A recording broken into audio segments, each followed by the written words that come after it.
And some of you would have known that my kids are actually competitive swimmer, especially the second one and the third one. Both of them are state water polo players.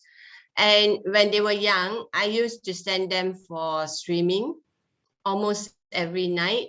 So sometimes they are happy to go, but sometimes they are not.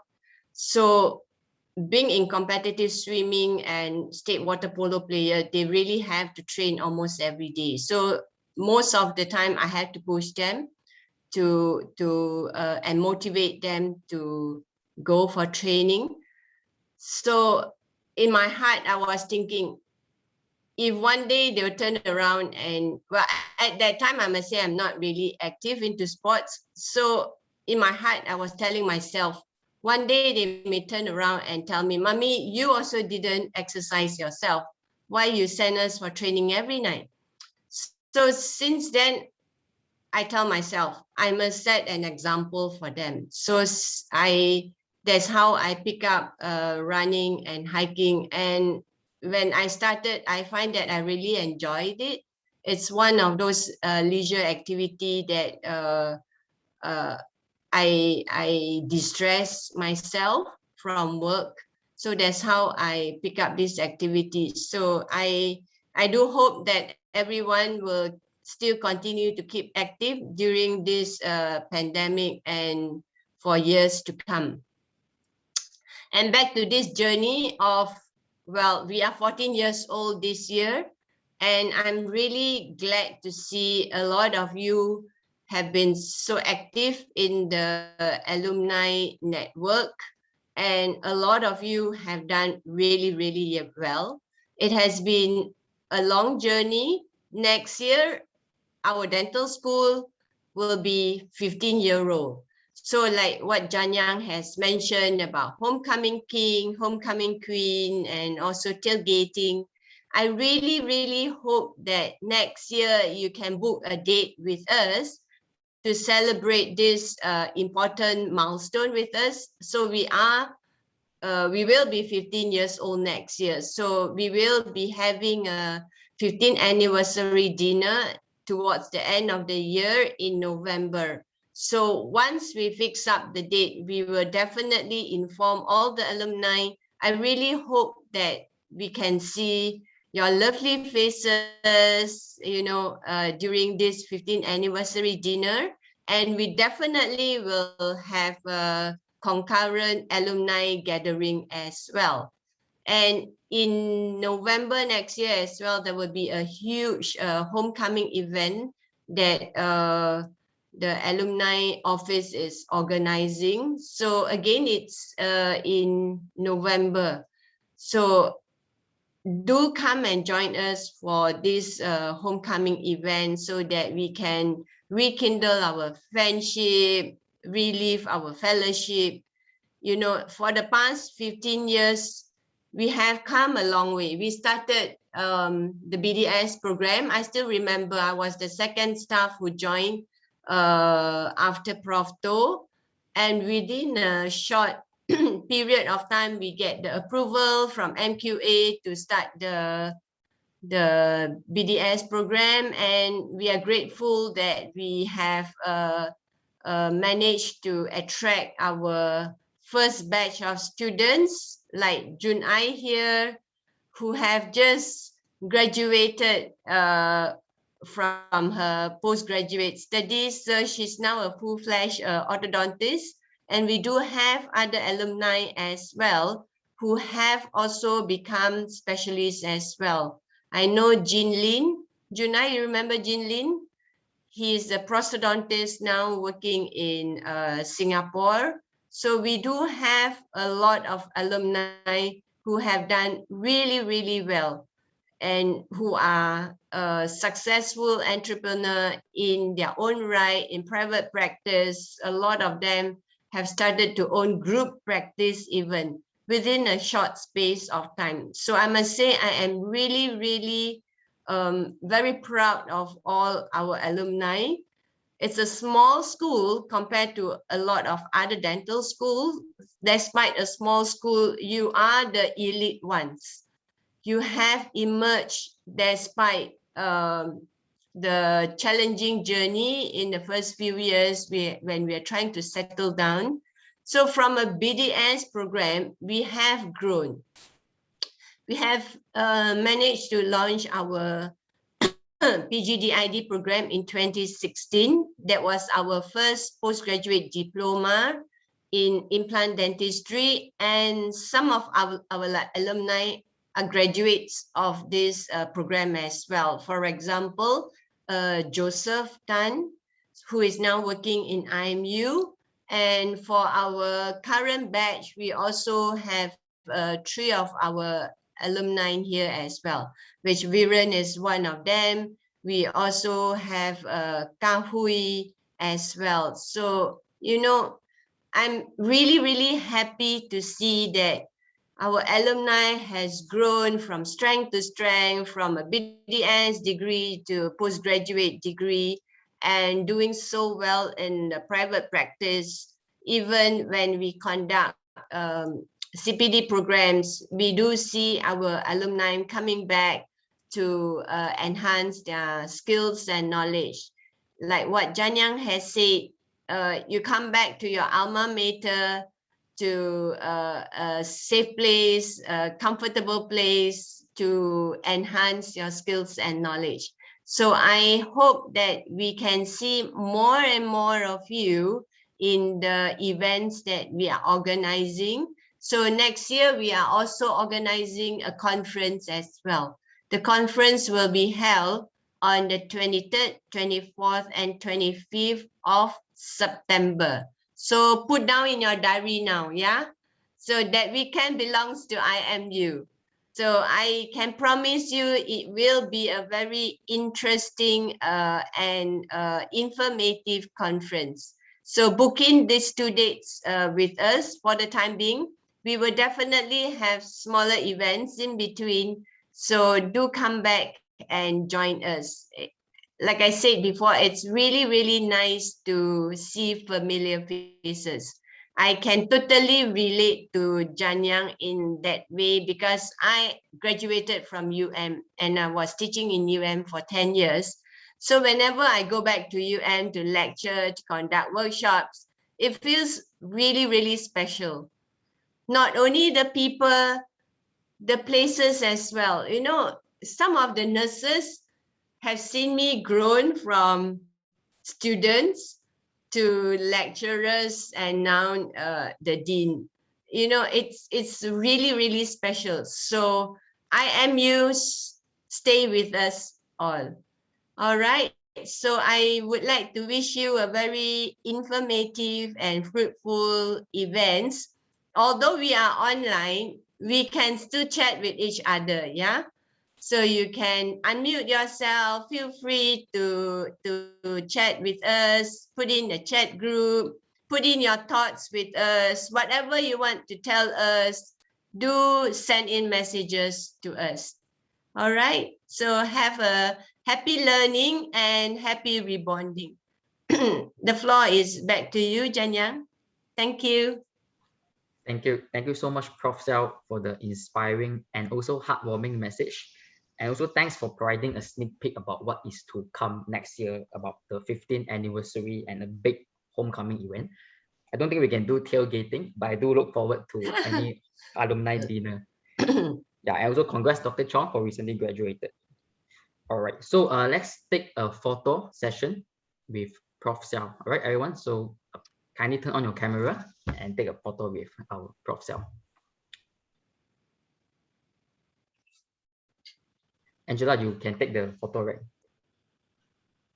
Yes, I can take the photo.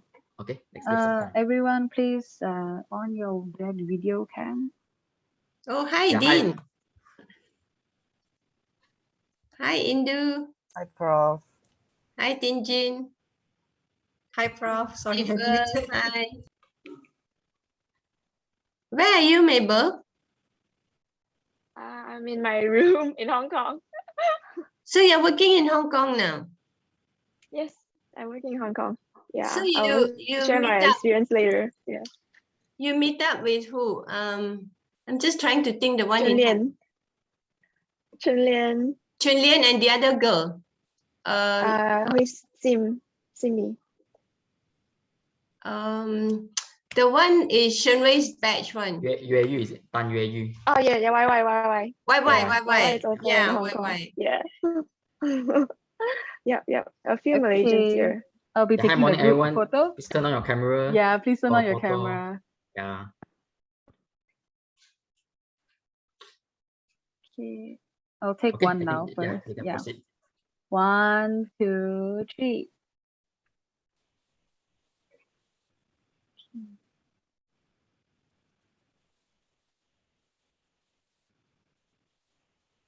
Okay, 1, 2, 3. Okay. Thank you so much. Thank you, Prof. There's Sal. almost 50 of us here. That's really great to see. It's a good number for a Sunday morning. Okay, enjoy the full day of informative and enlightening lectures. I'm so sorry because I've double booked myself. I'll be conducting a workshop in a short while. So, but I'm sure you will be well taken care by Munir and by Naveen and by Janyang and the other moderators as well. Okay, have a nice day, everyone. Thank you, Prof. Sal. Thank you, Prof. Xiao. Thank you. Bye-bye. Bye. All right, so we'll move on. So now is, I mentioned earlier that there will be lucky draw peppered throughout the session. So now is one of them. Just allow me to share my screen.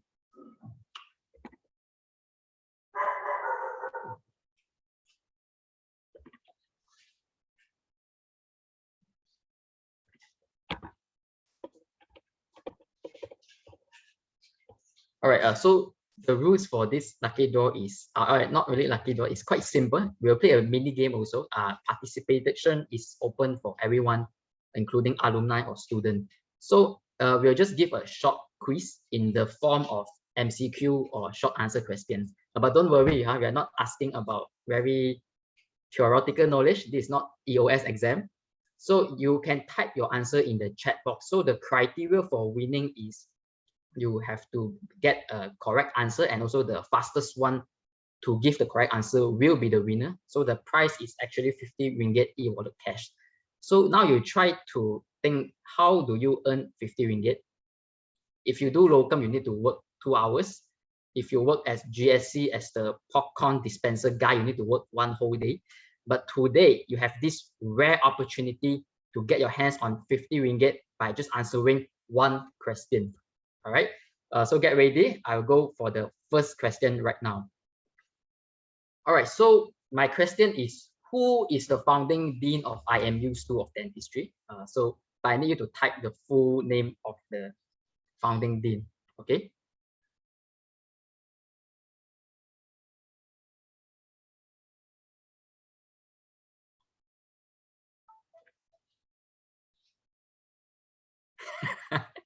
Okay. Yeah, so I got the winner for this is our own alumni, Dr. Kue Tin Jing. Tin Jing, congrats. Would you like to open your video that tell us, maybe just tell us one memorable thing about IMU, yeah, to share with us. Sorry? Do you just want to, just share with us one memorable experience about IMU, just a short one. I graduated from IMU. Is that memorable enough? Okay lah. Yeah, that's very memorable for everyone lah. Okay, thank you, Tin Jing, and congrats. Congratulations. Thank you. All right, so don't worry, guys. We still have 9 more lucky draws available and up for grabs. So we are going for the next one. So get ready. Okay. Okay, this should be easy. All right. I expect an answer within 0.0001 second. Oh, I just thought, wait.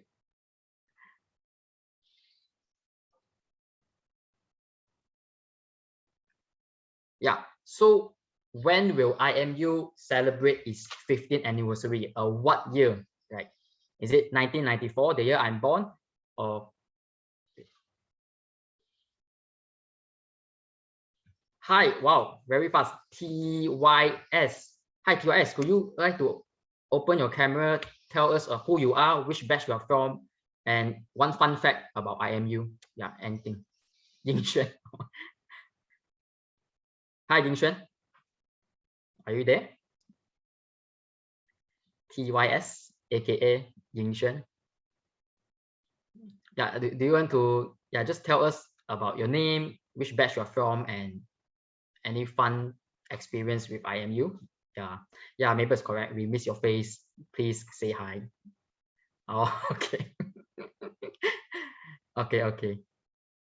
All right, never mind. But congrats, Dr. T Yin Xuan from DT114. All right. Congrats. All right, so we still have one more lucky draw for the first part of this series of lucky draw, right? So get ready yourself, all right? So this is a little bit more difficult,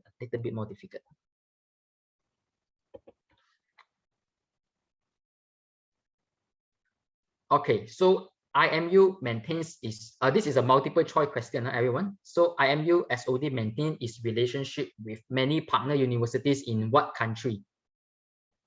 A, Australia, Hong Kong, Canada. B, Australia, NZ, UK. C, Australia, Canada, NZ, US. And D, Australia, Canada, NZ, UK. Sorry, yeah.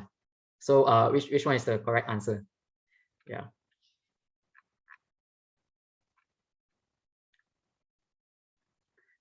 Okay. Congrats. We have Dean. Dean, would you like to open your camera? Yeah, just tell us about your name. Hello. Hi, So Dean. I'm Dean. I just graduated from DT116 and just so happy that I'm back to homecoming and miss everyone in IMU. And to share one of the most memorable experience in IMU is the atrium. Every time I finish my patient, I'll sit there and then wait for like 5 minutes, look up into the sky. I feel like that's very memorable for me. So maybe when I go back to IMU, that's the first thing I would do.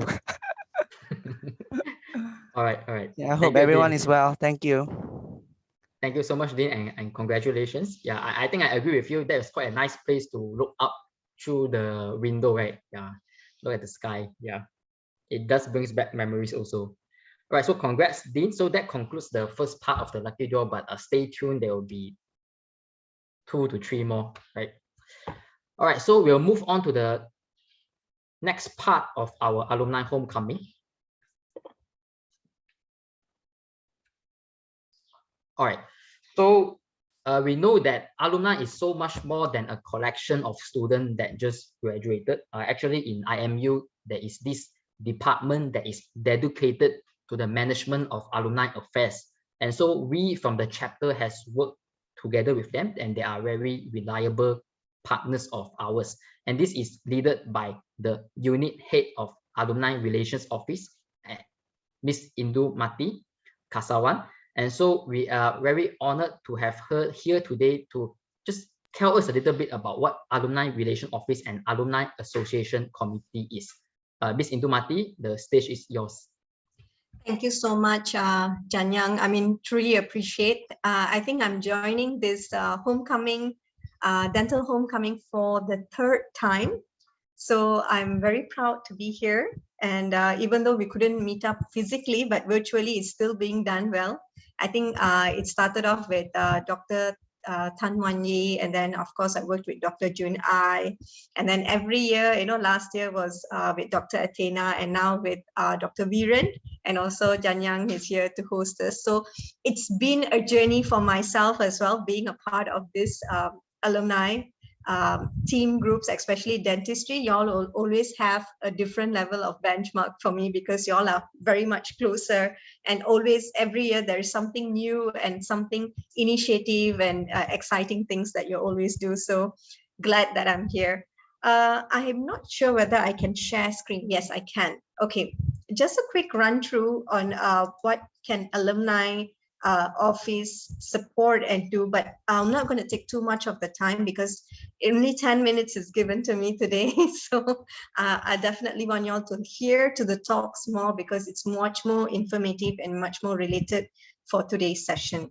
Okay, but just to do my part, basically what I heard from today's conversation from Prof and Janyang, they were talking a lot about networking. So my only question is to y'all to actually rekindle back, or to actually have a pondering thought, that is networking only between dentistry alumni? This is something that we have to really think, because being a dentist, I think your networking is only not within your school or within your alumni, but I'm sure your business also goes through networking, which I have learned over the years from, you know, communicating with lots and lots of dentistry doctors whom they say that Saturday, Sunday is their precious day, because a lot of customers come, a lot of people come and meet them for their, you know, for their assistance. So networking is the thing for your business to grow. And of course, whichever company that you're attached with, you know, to recognize you as the doctor that they want to go and, you know, to get attend, you know, to give an attention to their tooth and everything. So definitely, you know, widening up your network will be the most important thing. And I think a lot of us will agree to that. So please do actually come for our next year homecoming, which was actually told by Prof. Xiao just now. You know, it's going to be in October 1st. Okay. I think Prof has wrongly just saw the calendar. I think I have not updated her, so my apologies. It's going to be on in October 1st, 2022. Definitely, we will send the invitations. And before the October 1st, for 1.5 days, we are also conducting our alumni conference, whereby it is not a scientific paper like how a dentistry school is doing it, but this is a non-scientific. You will know more about this. We are giving opportunity to those who have not written any papers but still want to actually present something, and you know, they can submit their abstract in. And we are also planning to actually pull out a publication for this, whereby it will be a special edition, which we are actually trying to ask our early department to actually, hopefully, you know, they will approve that, so that we can actually even publish it, whatever we have done. Okay, so moving quickly, I think we have, yes. Are you moving your slides? Oh, no, not yet. About okay. to. About to. Okay, so moving quickly. So I think y'all know what we do and how we support you and all the stuff. And this is a little bit of our journey, where we were and how we actually came up until the year 2020, and 2021 is still ongoing. Okay, and then as of now, this is up to June 2021. We have not included the statistical report after November, but we are having a graduation soon. So those who are graduating in December 14, congratulations to all of y'all. Okay, moving forward. I mean, we also can see that, you know, our alumni is all around the world, and we have one, actually, I think someone was just saying that, you know, she's in Hong Kong, if I'm not mistaken. And that's how it goes. So a very quick video to tell y'all, just listen to this. Can you hear it? Can y'all listen to it? Can you play the video? I can't hear. Okay. Okay, I will share the video later. This video is to help y'all to know what are the services that we have. I'm sure Angela is able to share in the chat box later, right?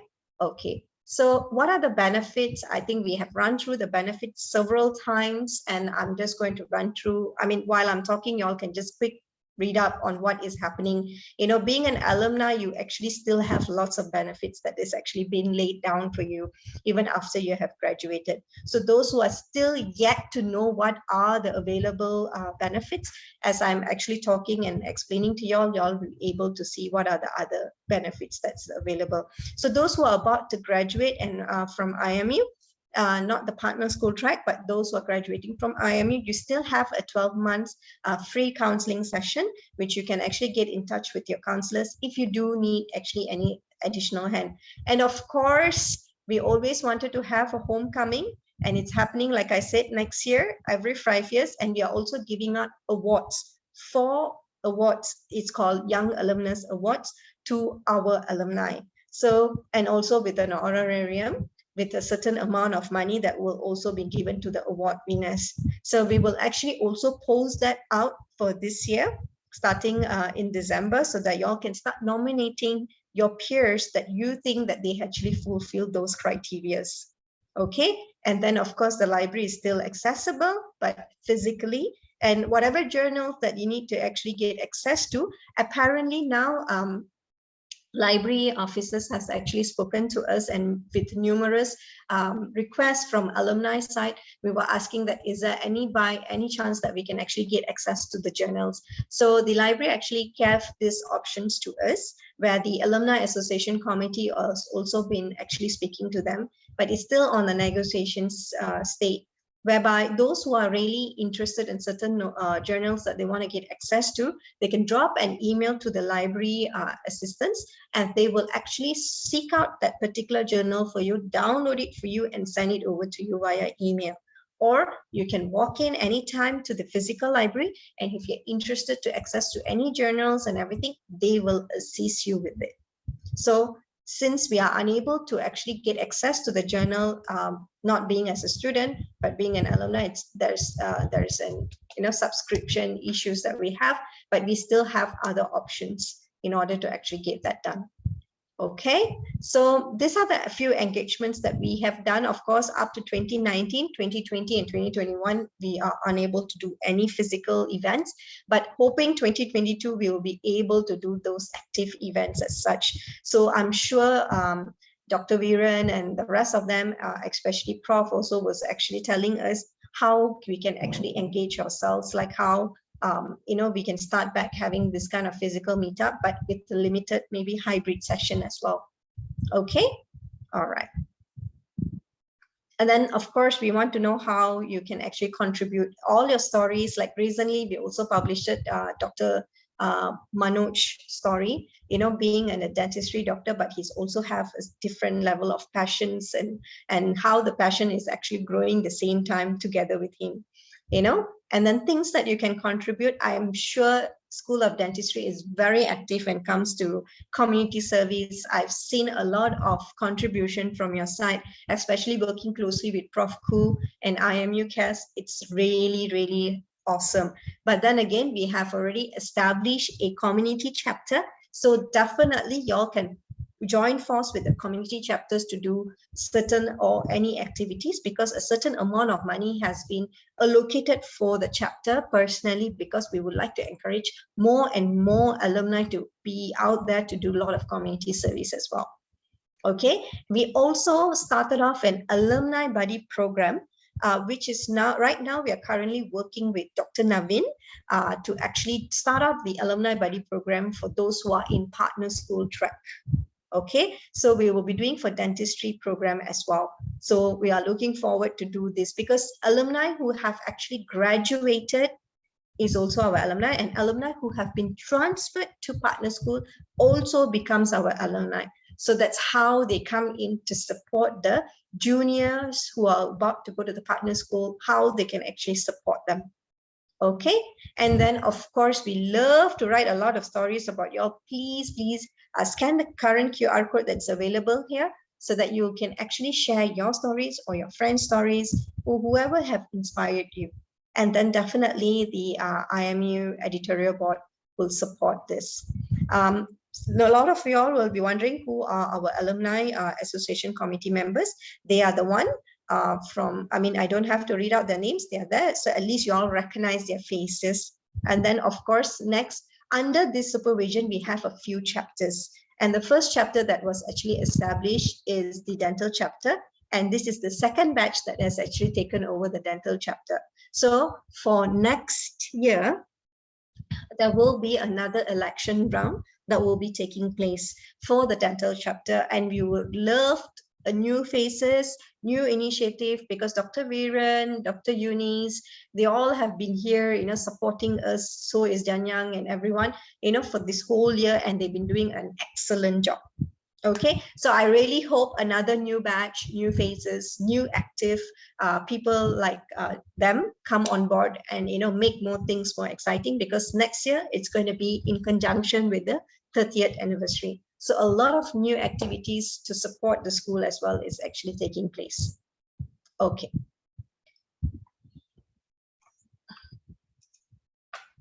All right, and we also have pharmacy chapters, medical chapters, and entrepreneurship chapter. The entrepreneurship chapter is not only circulated only for those by school or whatsoever. It's open to all program. So those who are very engrossed in their business and they would like to actually reach out to do more initiative to help out young dental doctors to start up their own business, and you think that you can impart your informations or your services or any opportunities, please reach out to this group. You can actually get this information and their email address in the website, in our alumni website, and then I'm sure you'll be able to actually leverage on the entrepreneurship side as well. Okay, and then we have just recently, this was supposed to be an upcoming, so we are recently going to launch the chiropractic chapter and also the community chapter, which I mentioned. Okay, portal has been always a challenging part because we just launched it last year and it's only 1 year old right now. A lot of things that we actually trying to do, and I'm sure the chapters has also made an initiative, and the number of registration among the dentistry chapter has actually, dentistry alumni has risen up compared to other schools, which I would definitely will give a round of applause of the effort that the chapters have put in, and also the school has initiated this. But we need more and more communities from dental side to actually start logging in. I know there's a lot of hiccups, we are still progressing. So definitely we will try to assist you better on how to actually leverage into the portal as well. And then of course, we have lots of other features that's available that could definitely help you all. So please play around and you'll be able to utilize it. The good part of the portal is it's a mobile app. Okay, so those who are yet to actually activate it, if you are still unable to activate it, just scan this and let us know and we will send you the activation accordingly. Okay, so I have a partner right now who's actually working with me. His is Muhammad Nazir. He's unable to join us today, but our assistant, Miss Angela, is able to join us today, and both of us are here to assist you. So this is our email address. This is our contact number, and please feel free to call us for any further assistance. Okay, those who are having their own business, especially those who have your own clinic, apparently you would like to actually hire IMU graduates who have actually finished their dental officer job, or meanwhile waiting for their dental officer opportunities and all this stuff, but you have like 3 months posting or 6 months posting that you would like to, get, you can approach us. You can let us know that you're hiring, and we will actually help you to come up with the posters and everything, and we blast it out to the group of alumni so that they can actually reach out. It's only not blasted out in the alumni portal, but of course in the social media as well. So it is actually easier for you all to get more IMU juniors to come in to support your business as well. Okay. Social media is the place that y'all need to view and follow. Those who are still yet to actually get your alumni portal access, this is another way for you to actually get lots more information from dentistry side, or for any other programs or any other interesting topics or stories or videos that y'all like to watch. So I would humbly ask everyone to, those who have not been following, to actually take your mobile now and scan this QR code so that you are able to actually follow us, and in case get all the latest information as much as possible. Okay, I'll be sharing this screenshot in the group chat. Then those who are yet to do that, you can do it later. Okay, and then upcoming events, and that's about it from our side. So basically what I'm trying to say here is we are here to support each other. Alumni office is here to support y'all in every ways that we can, but it's only the 2 hours.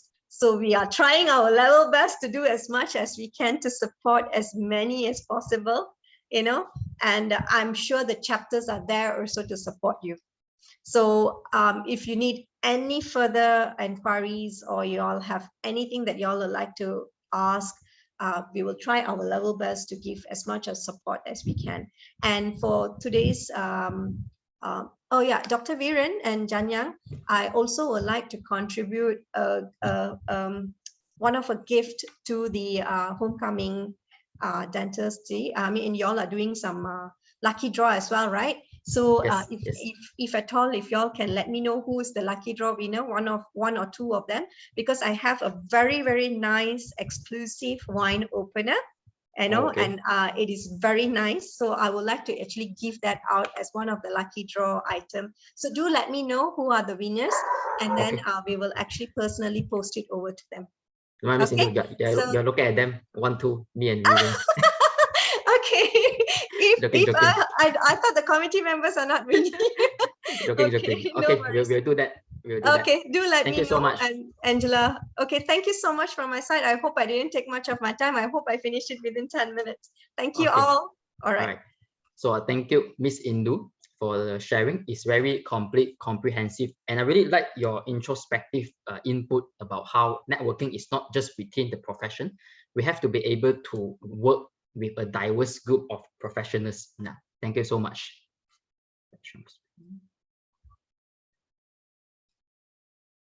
Okay. So Vivian, can you see my screen? Yeah, I can see your screen, but I Okay. can see your notes also. See my notes. Okay, wait.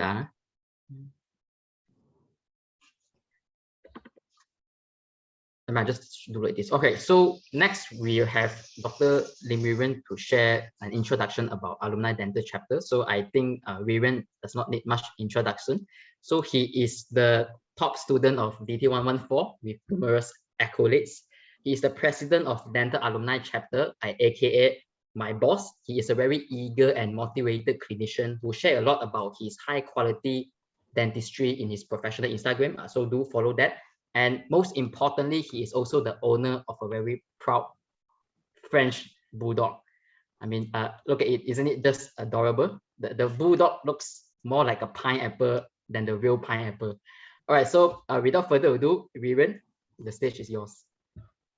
Okay, thank you, Janyang, for your kind introduction. And I just like to extend a warm welcome to all of the participants here today, and also those that will be attending on the recording, right? First of all, on behalf of the chapter, I'd like to say thank you so much, Miss Indu. She has been a really great help for us to run all our events throughout the year successfully. And very happy to congratulate the School of Dentistry for reaching a milestone, which is the 15 years anniversary. And I've already heard a little bit of sneak peek from them, from the school, and I'm so excited to hear all the events that they have planned for the alumni. Okay, so as you all know, next year will be a very hectic year for the school, as well as I think the chapter will be very busy because we will need to fully support the school in running their events. So I hope that those attending here today and also those listening to the recording, you guys can take the initiative to join the chapter, be one of us, join the committee to serve back the school, as well as to reconnect with the seniors and also your juniors. Once you're out in practice, right, you seldom get to meet up with your close friends or even the seniors. So actually, this chapter has been a great platform for me to reconnect with my seniors as well as my juniors. Like, even though now I'm working in my clinic and my patient is outside his early 1 hour for his appointment, I think that is so important that no matter how busy we are, we also need to go back to our roots so that we know we don't lose touch with our school, right? So as they say, our network is our net worth. So don't just think from giving back, but also you are actually benefiting yourself as well.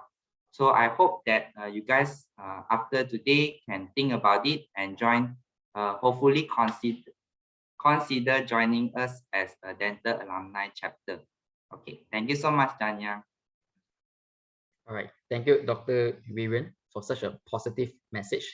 So I agree. So don't consider, just join us. Okay. Okay.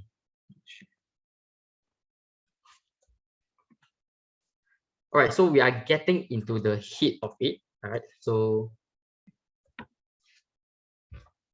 So for the next lecture, we have our very distinguished alumni, Dr. Chong Jun Ai, who will be sharing for us about some orthodontic pearls. So Dr. Chong recently graduated from UKM, right, and obtained a Doctor of Clinical Dentistry in Orthodontics, as mentioned earlier. So she's also a mother of one very chatty and vibrant 4-year-old. I think his name is Hannah, very cute Hannah. And Dr. Chong's hope is to inspire every alumni to continue to enhance their knowledge and skills in dentistry.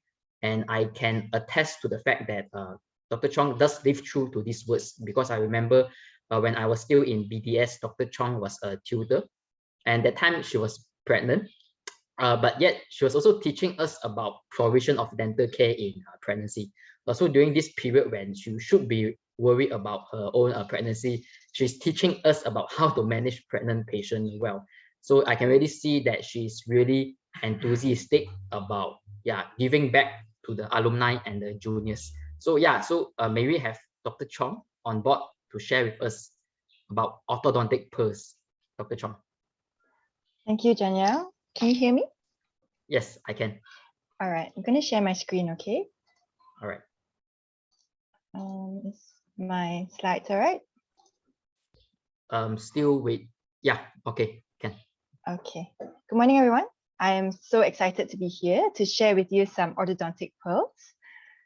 But before I begin, I would like to know a little bit about you. If you could type Google pollev.com and try to let me know. Are you practicing orthodontics? Are you planning to practice orthodontics? You have absolute no interest in orthodontics, but you're a big fan of me, that's why you're here? Or someone forced you to attend this talk? Yeah, so just like to know whether if any of you respond to this?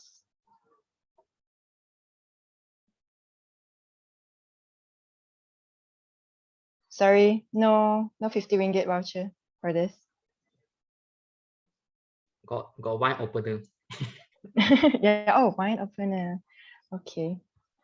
I trust me, I do not put that. That's not me. Is that you, Janya?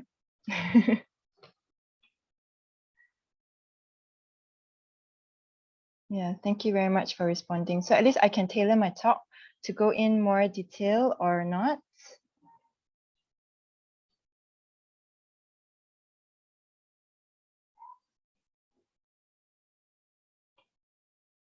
Okay, great. Okay, so I shall continue. So I roughly know.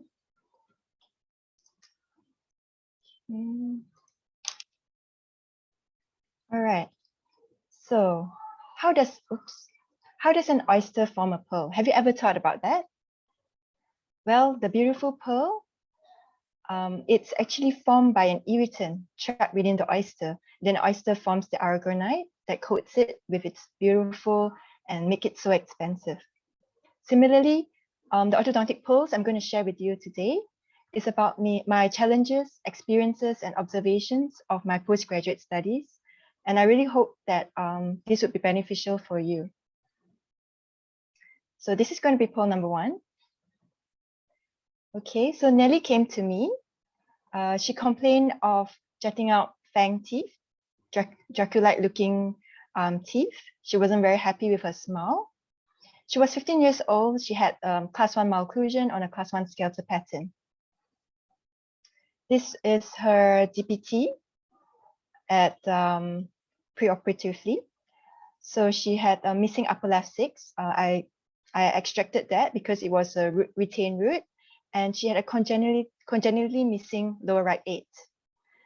Additionally, there were long slender roots, and otherwise there was no pathology noted in the maxilla or the mandible. Intraorally, if you have a look, she had a reduced overbite. There's lower centerline shift. Also, there's crowding with retained root upper left 6. So I did extraction. I took out the upper right 4, upper left 6, lower left 4, and lower right 5. So I managed to correct the centerline. I think I did all right with the occlusion. However, what do you think went wrong? Maybe you would like to type in the chat box anything that you think that went wrong. Yeah, maybe the wine opener can be given out now. Okay. So, let me give you a clue. So if you look at this dental planet radiograph, the cat does not want to do any braces after looking what happened to the canines. Can you see the amount of root resorption? It's really, really, really major. Did you expect that? So how common it is for root resorption? Actually, it is very common. Every time you put that braces onto that patient, 90% of them will have mild root resorption. However, it's clinically insignificant. And some, like Nelly, may undergo severe root resorption, up to 5%. And it often affects upper incisors, then the lower incisors, followed by the lower sixes. So why did Nelly get that root resorption? Could we have predicted that? Could it be due to me, the ganas orthodontist? Most likely it's actually due to hereditary.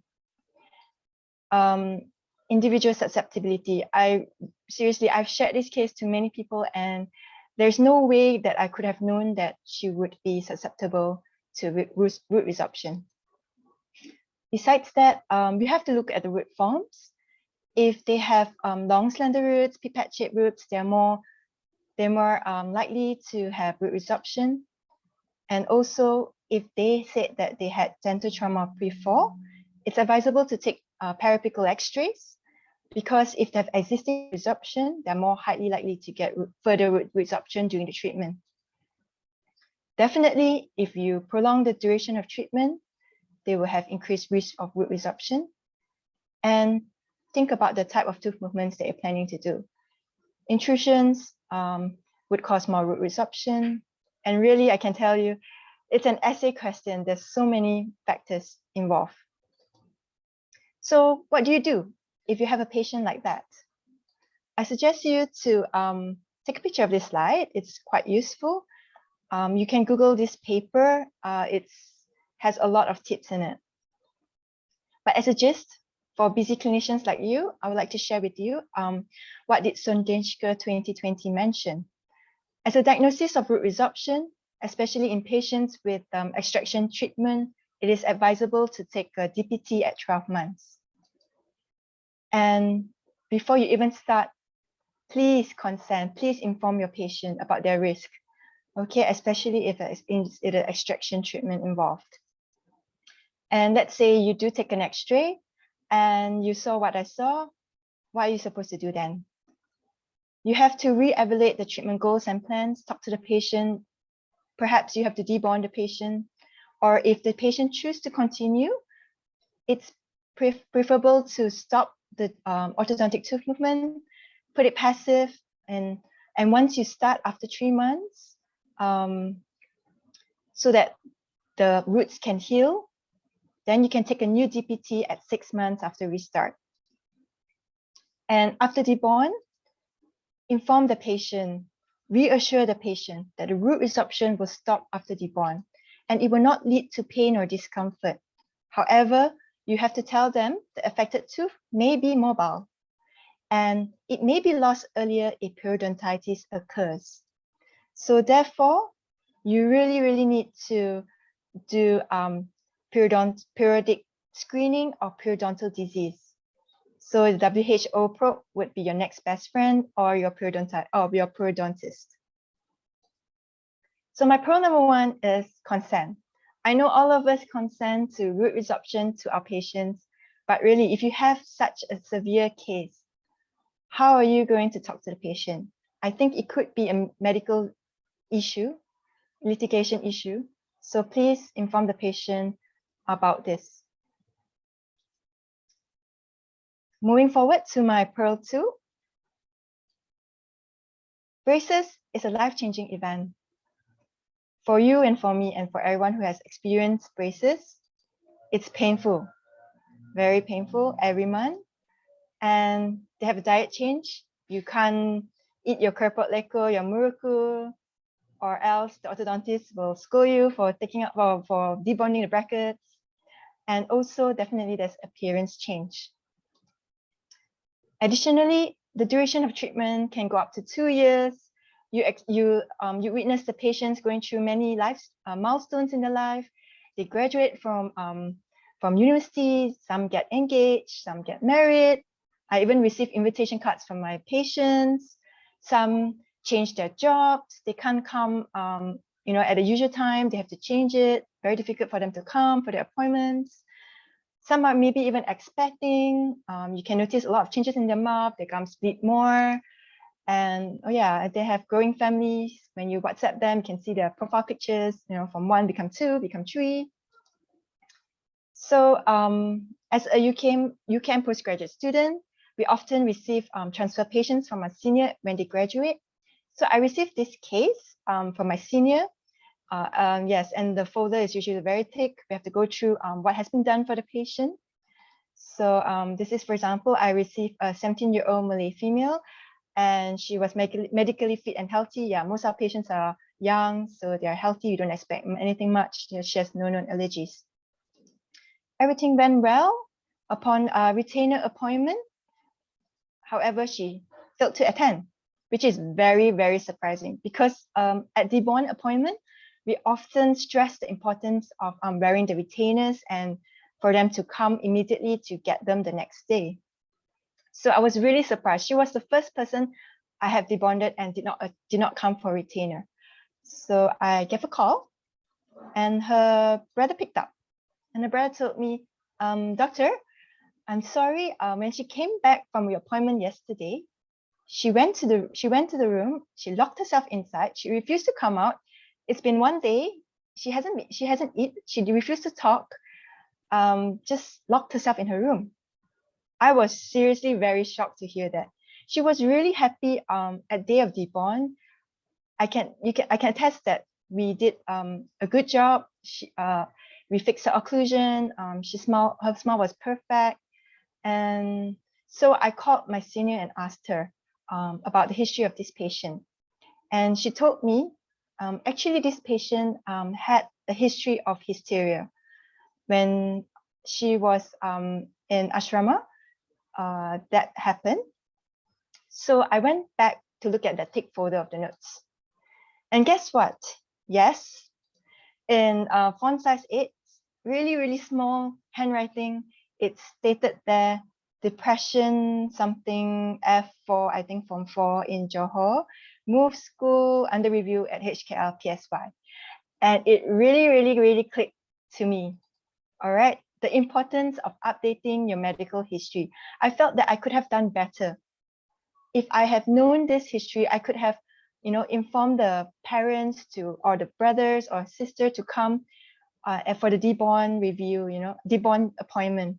It's really a life-changing thing for a patient. They've been wearing their braces for a few years, and after removing them, although it's for the better, sometimes they feel like they lost something, something part of them, they have lost it. And I would have been so guilty if something bad happened to her.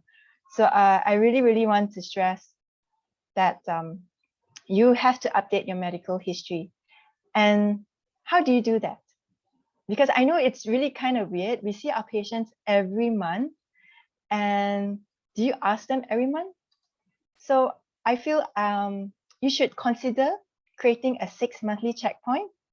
So every time you have a patient, after every 6 months, you should ask them for the medical history. Also, and it's a good time to review the treatment progress. By the first 6 months, you should actually have completed the leveling alignment. By another 6 months, which is a year, you should consider taking a DPT to check for root resorption. And then another 6 months, you should complete your space closure and going towards finishing stage. So I believe these 6-monthly checkpoints is very essential. And I hope that pearl number 2 will be useful for you. Please, please, please update your medical history. Do not think that they are young, 17 years old, no problem, no allergies, nothing. But not right now. Mental health is very, very on the rise, and we should look out for that. Moving on, pearl number 3, I hope you're still there with me. Okay, these are my two patients. On my left is Kusnaiza, and on my right is Hazri. So what do you think they both have in common? All right, okay, they have class 2 skeletal pattern with retrognathic mandible and also a lower lip trap. Intraorally for the top is Kusnaiza. She has a class 2 buccal segment, increased overjet about 10 millimeters, and mild crowding. Whereas for Hazri, he also has a class 2 buccal segment, increased overjet of 13 millimeters, and moderate crowding. So how would you solve this malocclusion? Would you do extraction for Kusnaiza, probably take out the upper force, retract the upper labor segment? Okay, so what do you think are the benefits of early treatment? Should we do early treatment or not? Firstly, for a patient with increased overjet, usually they would experience dental trauma because the first thing that touches the floor when they hit the ground would be their teeth. And secondly, most of the time they're often bloated. So for Hazri, he was really compliant to the treatment because he told me that he was often teased at school. So these are their X-rays. So for on the right side is Hazri and the left side is Kusnaiza. So besides from the looking at the AP, we look at their vertical dimensions, the inclination of the teeth. What else can we look for in the X-rays would be the cervical vertebral maturation stage. And what is this? What does it represent? We hope that by looking at the morphology of the C2, C3, and C4, we can figure out the growth potential of these patients. So we're actually looking for CS3. So how do we know that the patient is at CS3 is when the C3 at the lower border is concave, and the C4 it's pretty much flat, and it has a trapezoid body. And what does this mean? That they would experience their pubertal spurt within this year. So it's a very good time to start the treatment. Growth will help you to speed things up. So for Kusnaiza, we decided to do 2 phases. We did a twin block to do the growth modification and fixed appliances on a non-extraction basis. Okay, so so with the growth modification, I feel that we managed to improve their profiles very well. And although the treatment takes a bit longer because you have 2 phases, but I think it really helped to improve their social esteem as well. However, I would like to stress that timing is key. Functional appliances does help to accelerate growth. We can get the growth when we need it. But if you observe Kusnaiza's X-rays just now, she's actually at CS4, so we missed the peak. So I really, throughout the whole treatment, struggled quite a bit to get where she was. So if we had started earlier, definitely we would have had a smoother journey. So my Pearl 3 would be timing is key. All right, so I hope I have one more last pearl. I hope it's been you are following me so far. I'm not going too fast. So pearl number 4. Okay, so I have these 3 patients. Iman on the far left, she's 13 years old. Azira in the middle, and Aimi at the most right. So what do they have in common? Would be all 3 of them have impacted canines. However, who do you think I brought down the canines? Which one, and what was the problem? Okay, so if you can see, their age was one of the limiting factors. Okay, so for Aimi and Azira, we actually decided to surgically remove the canines. So I felt that early diagnosis and treatment essential for tracking down the canines, one of the key points. And a famous study mentioned that usually about 80% of the canines would revert to a normal path of eruption after extraction of the deciduous canines between age 10 to 13 years old. So let's say you have a patient sitting in your dental chair right now, and you notice that the patient had missing permanent canine. What should you look out for? Okay, first of all, I feel that you have to look, is there a retained deciduous canine? How about the lateral incisors? Observe the shape. Are they diminutive or is it absent? Because usually impacted canines is due to reduced guidance from the lateral incisor root. And also further, you look at the incisors.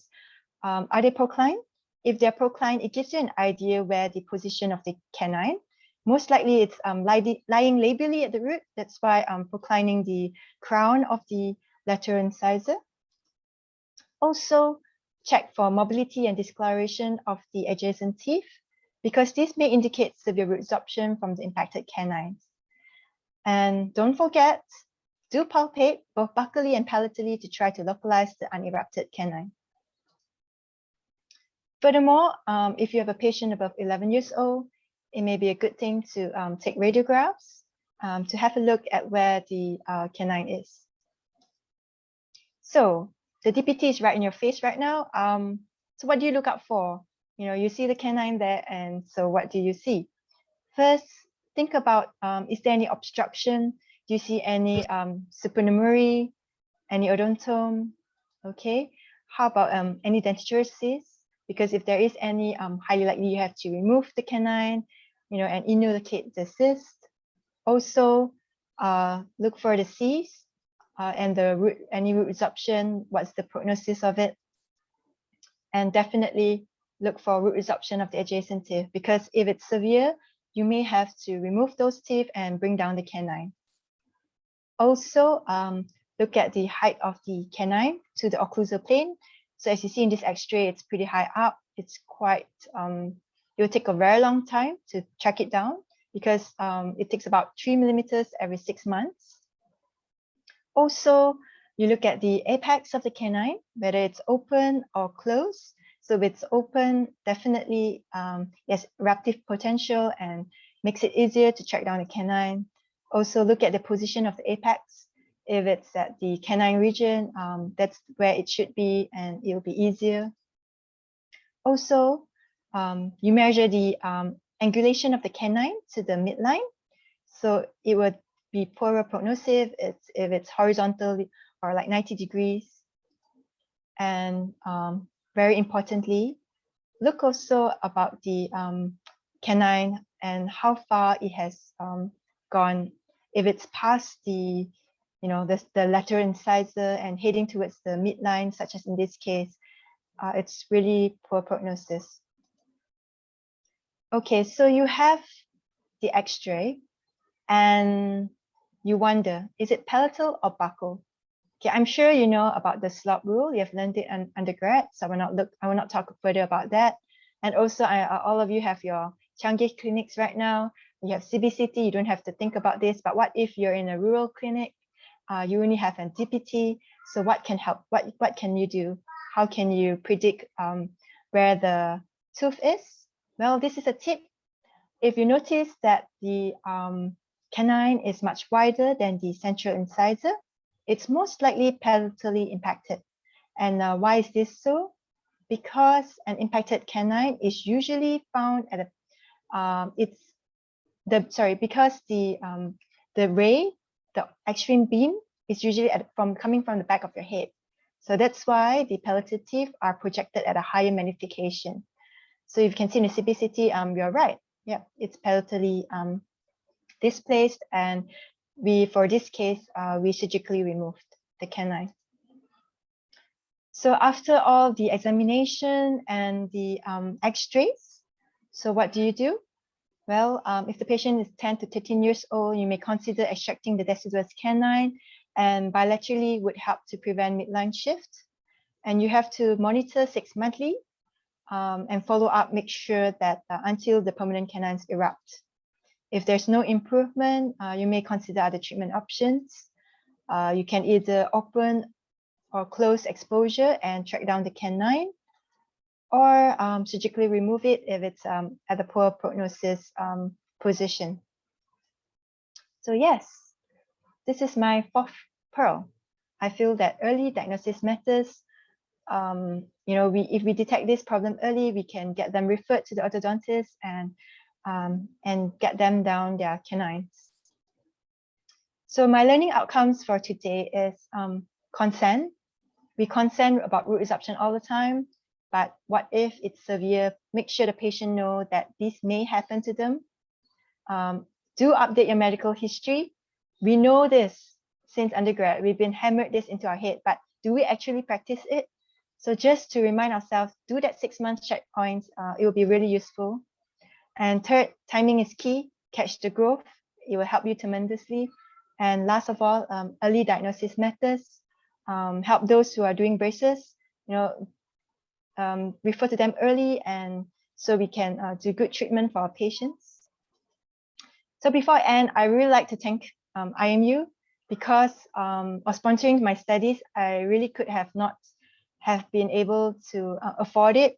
And I'm really excited to come back to IMU to share what I've learned. And I'm really thankful for all my mentors. Because of them, this where I am here and have this opportunity to share with you. So if you have any questions, feel free to type in the chat box. And I hope this has benefited you. That's all from me. I pass it back to Janya. Thank you, Dr. Chong. Yeah, if anyone has questions, just put in the chat box. We'll address them later after Dr. Mabel's lecture also. So yeah, thank you, Dr. Chong, because you have shared not only one, not two, but 4 orthodontic pearls with us about the importance of a consent, medical history, how timing is key, and early diagnosis matters. So yeah, people refer to Dr. Chong once you diagnose it early.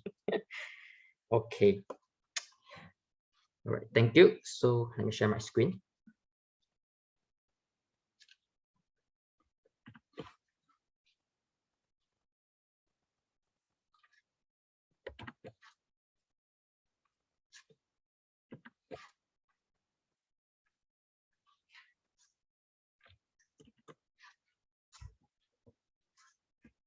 Okay, so next we have Dr. Mabel Tan. So it's always interesting to discover about what dentistry is like outside of Malaysia. So previously we had Dr. Orlid to share with us about dental career prospect in UK. So today we'll circle back to Asia, specifically 4 to 5 hours away from Malaysia, narrated by Dr. Mabel Tan. So Dr. Mabel Tan graduated with BDS from IMU and is the recipient of Dean's List. So she made full use of her gap year by working as a front desk executive at Sim and Hui Dental Group. She served as a dental officer within the Ministry of Health at Kota Kinabalu, Sabah, for 1 year. So thereafter, she moved to join Hong Kong University of Hong Kong as a clinical practitioner. So there, Dr. Mabel is involved in a Jockey Club Children Oral Health Project. And this is a community engagement project that aims to improve the oral health status of all the children in Hong Kong. So Dr. Mabel firmly believes in community dentistry and the importance of education and prevention. She also has special interest in oral surgery and implantology. So I wish to cordially invite Dr. Mabel to take over the stage. Mabel? Okay, thank you, Janyang. Okay, let me just share my screen. Okay, so good morning, everyone. I see a lot of familiar names. Janyang, Viren, Wensin, Dr. Naveen, Dr. Murni. Hi, good morning. A lot of lecturers, a lot of juniors. So firstly, thank you for inviting me to share my experience working abroad. Let me just start off by introducing myself. So I'm Mabel. I graduated from batch DT 114, and then which was about 2 years ago. So while waiting for my government posting, I worked as a front desk at a dental clinic, and then I did my compulsory service in Sabah for a year. So let me go on to, so how did I end up in Hong Kong? Basically, there was this email sent by our founding dean, Prof. To. She sent it to all the dental alumni regarding a position opening in Hong Kong U. So I believe some of you may have seen that email.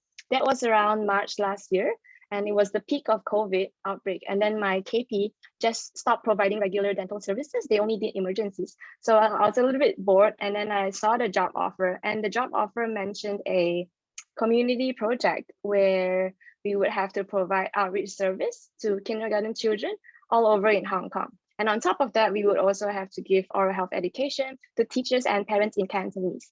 And I thought the offer was interesting and it appealed to me for a few reasons. The first one is I've done outreach service before. I think it's quite fulfilling, quite enjoyable, and I like community service. So that's one thing. And then secondly, Hong Kong U is the only dental school in Hong Kong, and it's famous for dentistry. It's like top dental school in US World Ranking for, I think, consecutively 7 years. So I wanted to experience working there. And maybe I thought like it could also help if I wanted to apply for a postgrad, if I was working there as a faculty member. And then on top of that, I knew that it would be a challenge working in Hong Kong because my Cantonese is like my fourth language. And if I had to use it for work, then that would definitely force me to improve. And also giving presentations would improve my public speaking skills. And also the salary was very attractive. And I thought, okay, maybe I can save up a little bit if I wanted to do postgraduate. So at that time, because of COVID, the jobs in Malaysia, I think, wasn't super good as well. A lot of dental clinics had to close down and like the patient flow was affected. So, but basically I just submitted my CV like just for fun. We did a Zoom interview in Cantonese and I forgot about it until like, I think a month later, they sent back and then they said that, oh, they notified that I got the offer. And so I accepted it. And then I think the logistics of moving to Hong Kong during COVID was quite stressful. Yeah, but I made it. And then, so here I am today. And to give you guys an idea of what my typical outreach day looks like, I have a video to show you guys. So I hope you can hear this video. Janyang, is there a sound? Can you hear? Yes, get you. Okay.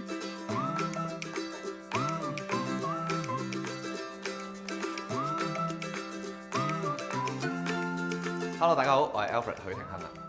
今日我係賽馬會幼童健齒計劃嘅一個義務牙醫。今日嚟到呢間幼稚園幫一啲小朋友去做口腔嘅檢查，都好開心知道佢哋對於刷牙都有一啲好正確嘅觀念。Hello， 小朋友。蛀牙係小朋友最常見嘅口腔疾病。根據衛生署嘅調查統計，香港有超過一半嘅5歲兒童咧係患有蛀牙。而且當中有超過90%嘅小朋友，佢哋嘅蛀牙係未曾受過治理嘅。其實小朋友嘅蛀牙唔單止會令佢哋覺得痛，嚴重嘅話咧，細菌係會入侵佢哋嘅牙髓，有機會影響日後恆齒嘅生長同埋發展。更加緊要嘅係，受損嘅牙齒會影響小朋友嘅食慾，令到佢哋嘅營養吸收不足，咁整體上面係會影響咗佢哋嘅發育同埋健康㗎。拍埋嗰啲紋，咁先可以令到啲牙仔冇咁容易蛀，知唔知啊？香港大學牙醫學院得到香港賽馬會慈善信託基金嘅捐助，推行咗賽馬會幼童健齒計劃，提供咗3方面嘅免費服務俾全香港嘅幼稚園。牙醫會去到幼稚園，為3至5歲嘅小朋友進行口腔檢查，同埋使用氟化安銀去治療蛀牙。另外仲有家長嘅講座同埋教師工作坊，支援家長同埋幼稚園嘅老師嘅。點樣去令到佢哋嘅牙齒可以更加健康呢？其實係除咗小朋友有責任之外，家長都一樣嘅。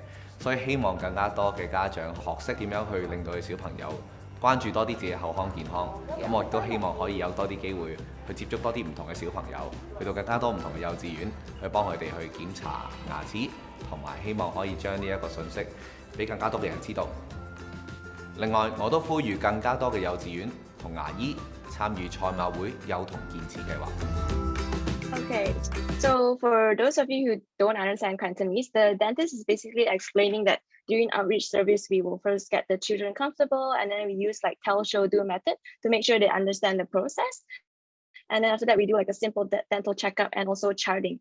And if during the checkup, we notice that they have caries, we actually help to apply SDF, which is silver diamine fluoride. I believe some of you may have heard of it before.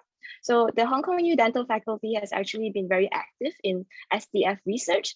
And then because there has been very successful results, they wanted to utilize this on a massive scale. So a few professors from the dental faculty actually came up with the idea of this project. And then they applied for a grant from Jockey Club Charities Trust in Hong Kong. Jockey Club is basically like a horse race / betting / entertainment non-profit organization. They are like the biggest taxpayer in Hong Kong. And they also fund a lot of other community projects. So once we got the grant from this funding, the project was launched.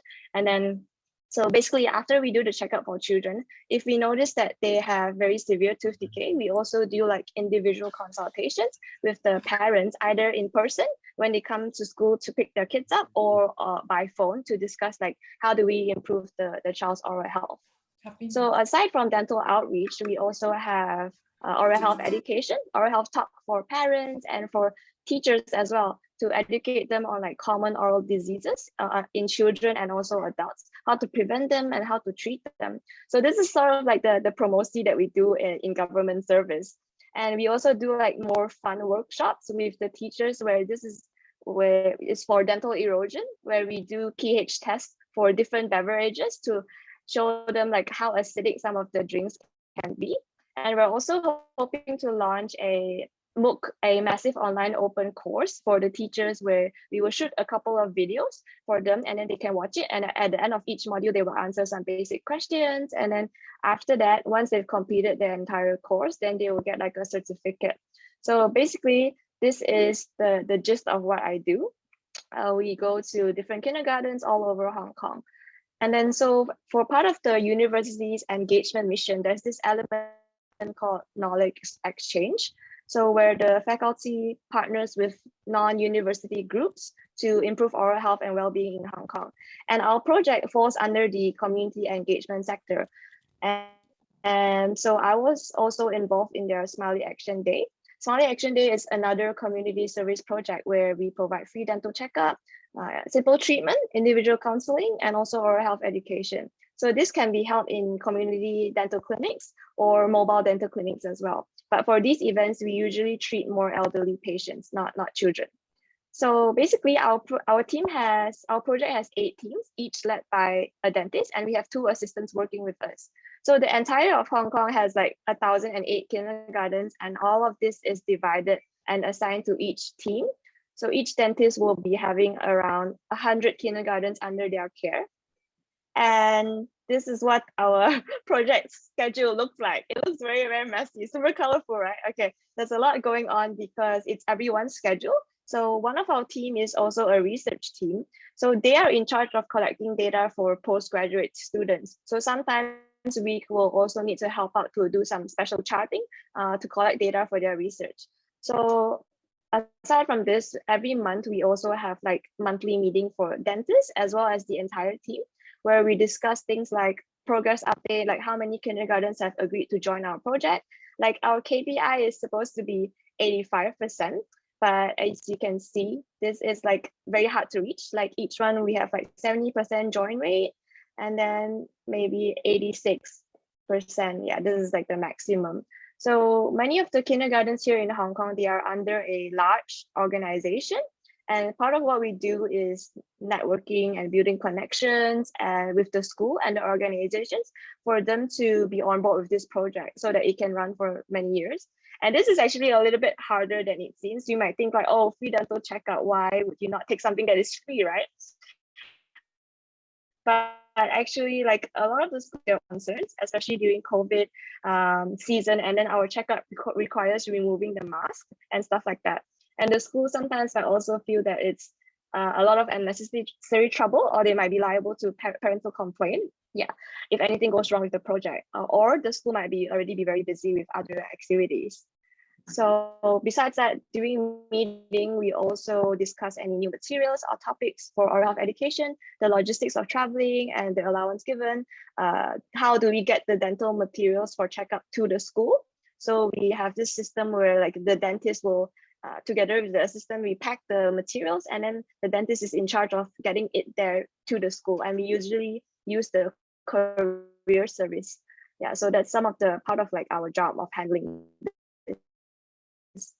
So talking about, besides that, we also, during meetings, we also talk about how to handle complaints from the parents. And you guys might be wondering what kind of complaints do we have? So basically SDF, the one that we apply, it has like a silver component.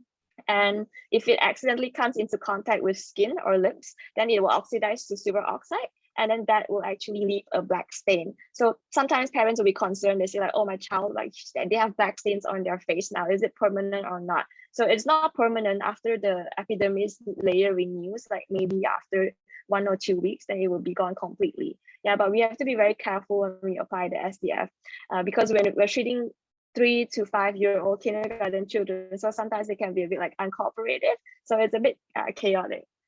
Yeah.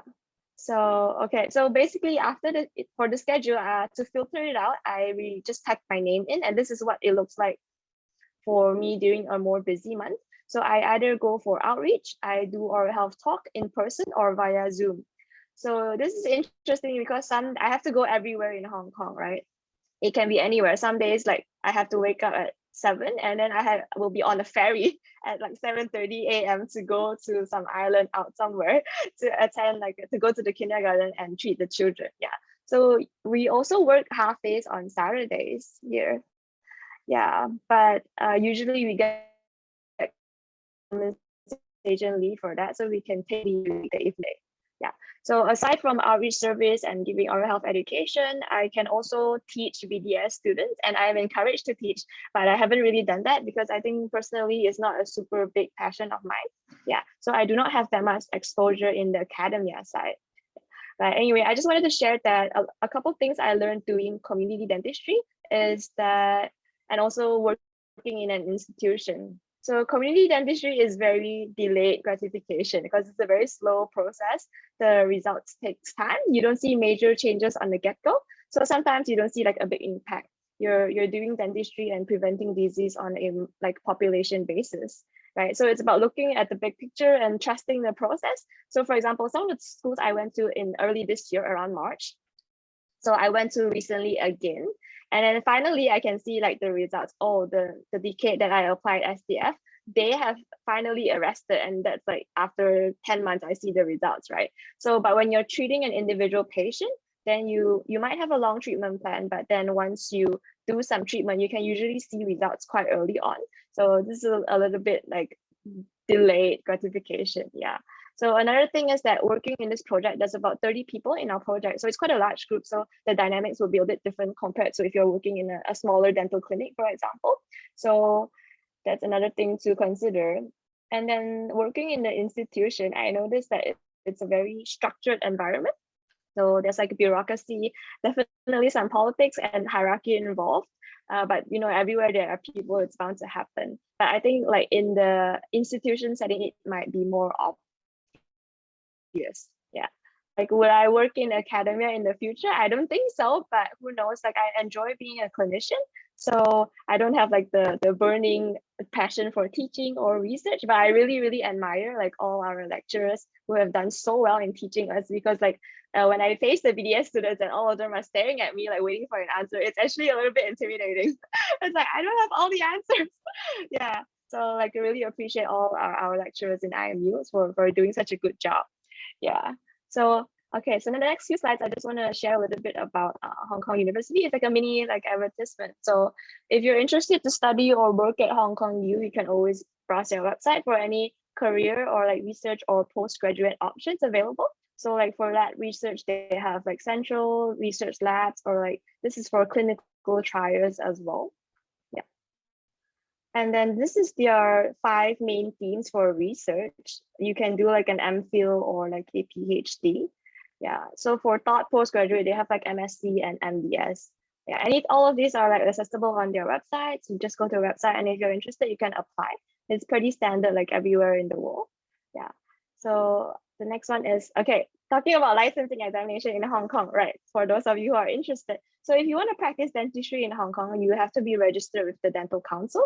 So I am considered deemed to be registered, meaning because I'm working under the university, but I cannot work as a private clinical practitioner outside of this work setting. Yeah. So this licensing exam is actually held twice a year, and there are 3 parts to the exam: written, practical, and clinical. The first part is MCQ, multiple choice questions, which sounds easy, but it's super difficult. There's like 310 questions that last about 6 hours. So I was in the exam hall for 9 hours doing the exam. And then you have to pass the first part before you can the second and third part. And for the second and third part, you can have an option of choosing English or Cantonese as your preferred language when you take the exam. Yeah. So, okay. So I wanted to share with you guys the passing rate for the licensing examination. This is what I'm freaks me out. So it's like the passing rate is about a third. So it's not a super easy exam. I did the first part in October and miraculously I passed. So I'll be taking the second and third parts in like 10 days. Yeah, but I've not been studying for that. So I don't expect to pass, but wish me good luck. Yeah, so that's stressful. Okay, so, and then all of the time, let's talk a little bit about Hong Kong life. So why I live in Hong Kong, right? So I like to say that Hong Kong has everything except for space. So there's like amazing beaches, water sports, outlying islands. And then there's also like amazing hiking trails that like with waterfalls and stuff like that. So the thing about Hong Kong that's quite unique is that it is very small. So everything is condensed. And even like the furthest you have to go is probably 1.5 hours away. And then you can reach these beautiful hiking trails or like, you know, the beaches and all that. So it's fun, very accessible city. Yeah. And then these are like some of the friends I made in Hong Kong. And I believe many of you tuning in today also know Zanyan. So she's also from DT 114 and we did our government posting together in Sabah. And she's also here with me working in the same job. And then she's like my adventure, but yeah. So it's basically a very exciting city. You never run out of things to do or people to meet. And it's also very international. So you can get a lot of exposure, a lot of different cultural exchange. This was during the Halloween night recently. And then like, so in Hong Kong during summertime, there's like this thing where it's called a junk boat, where people rent a huge boat. There's a lot of food, alcohol involved, and everyone goes on board to party. And then there's like water sports, you can have fun. Yeah, so this is like a few of the people that I've made friends with in Hong Kong. So, and if you enjoy like drinking, nightlife, bars, clubs, stuff like that, Hong Kong is famous for Lang Kwai Fong, which is LKF. Yeah, and then like basically it's a whole street of like nightclubs where people just go crazy and party. Yeah. So I think Hong Kong is a good place to be when you're like young. I guess like your 20s, your 30s, if you like the hustle, it's really fun. And then now talking about food, I want to prepare everybody's appetite for their lunch. And because it's like very international and there's a lot of different types of cuisine, you can find really good food from all over the world. There's like endless options, like food, more food. And yeah, so basically that pretty much sums up my experience here in Hong Kong. It's a very short and casual sharing, but I hope that I can share a little bit, something a little bit different compared to like the typical clinical setting, like in private clinic. Yeah, so where this is a little bit more different, we're doing dentistry, and also this is working in an institution setting. Yeah, so I hope that has been helpful. If you guys have any questions, if you plan to like work in Hong Kong or anything like that, or if you have any questions at all, you can like type in the chat box now, or you can email me personally. Yeah, then I'll be more than happy to help. Yeah, that's pretty much it. So thank you so much for everyone's time. Okay. I'll pass the floor back to Janya. Thank you. Thanks, Mabel, for the very insightful sharing. Really can see you live a very active and vibrant life in Hong Kong. Yes, Hong Kong is very exciting. Yeah. Okay, so now we'll conduct a short Q&A session with both Dr. Mabel and Dr. Chong. So if you have questions, just post in the chat box and we'll ask them. Hi, Mabel, can I ask you to unshare your screen? Okay. And Dr. Chong.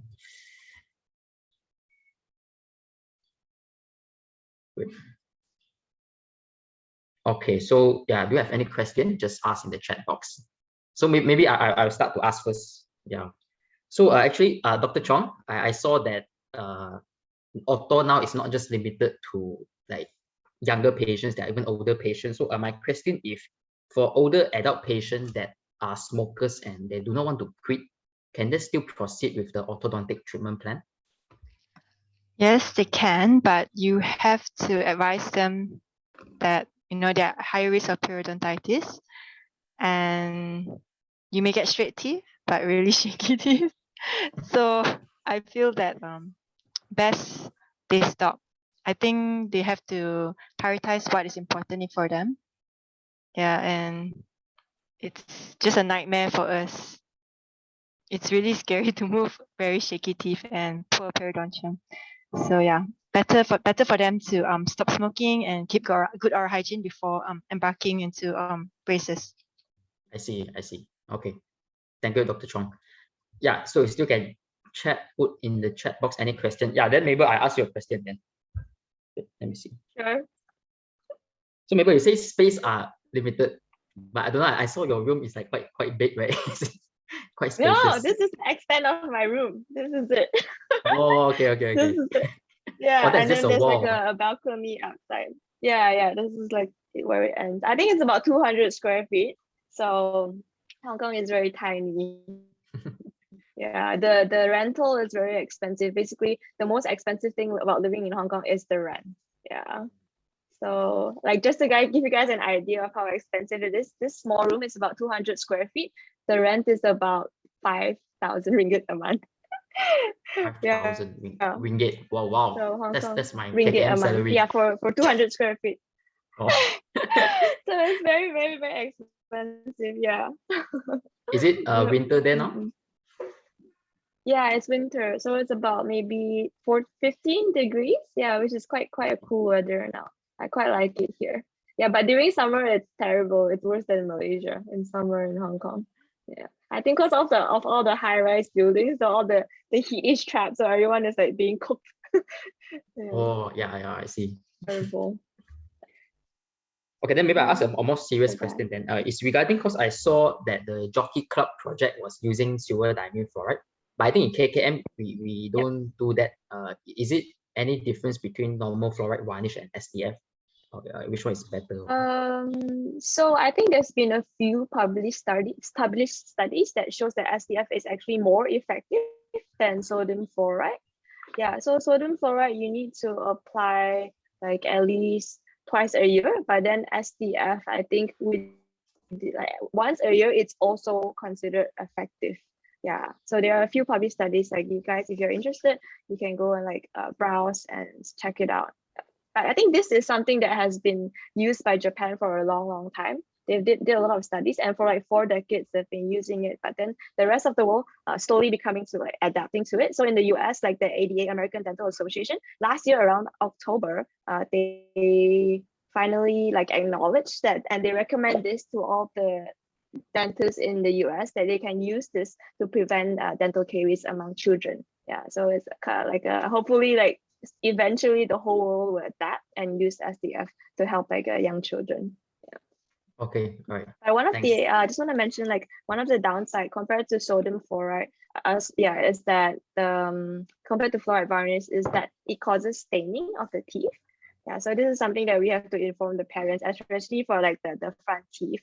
So if you stain like skin or lips, then that is okay because it will disappear after a few weeks. But for the tooth, it will stain only decayed teeth. So if you apply SDF on a healthy tooth structure, it will not stain at all. Yeah, but only the decayed part will stain. And then that is permanent until the tooth exfoliates and then is replaced by the permanent teeth. So yeah, that's something, if you guys ever use this solution, just be aware of that. Yeah, but it's we've seen very, very good results where it's a lot of soft caries and then you just apply that. You don't do caries excavation. If conventionally you do caries excavation, sometimes you might expose the pulp, but if you put SDF and then you give it time, you can actually preserve a lot of the tooth structure. So the tooth might not have to go for like more like pulp therapy. Yeah, you can just do a regular restoration. Yep. I see. Wow, thanks. Very comprehensive. And I think Malaysia, they're not really using SDF. So maybe if you are coming back, you can do that. Can be the SDF ambassador. Yeah. Yeah, Okay. it tastes terrible, by the way. I've tried it. It tastes bad. Oh. It's like very spicy. Yeah. So like the children will like that. They will spit it out. Yeah. Okay. Thank you so much, Mabel and Dr. Chong. If there are no questions, then we'll move on to the next part. Yeah. Thanks so much. Thanks again for your sharing. Okay. Thank you, Daniel. Thanks. Thank you. Okay. All right. So for the next part, we understand that for alumni, a lot of us are working dentists. So when we work as a dentist, sometimes we might need a little bit more advanced training and education in like implant, endodontics, or prosthodontics. So For now, we are very lucky to have 2 alumni from the postgrad implant dentistry diploma program to give us an experiential sharing about their experience. And hopefully this can provide the impetus to help the working dentists to choose a course that best serves your purpose in clinical dentistry. So with that,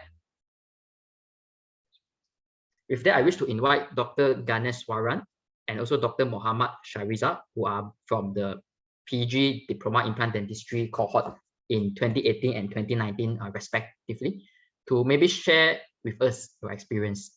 Thank you.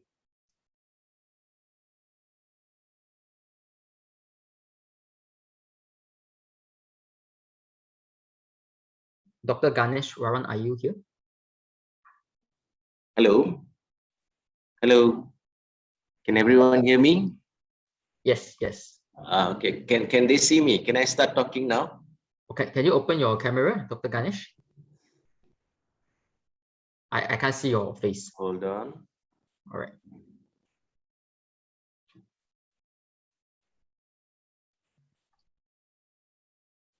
Yeah. Okay.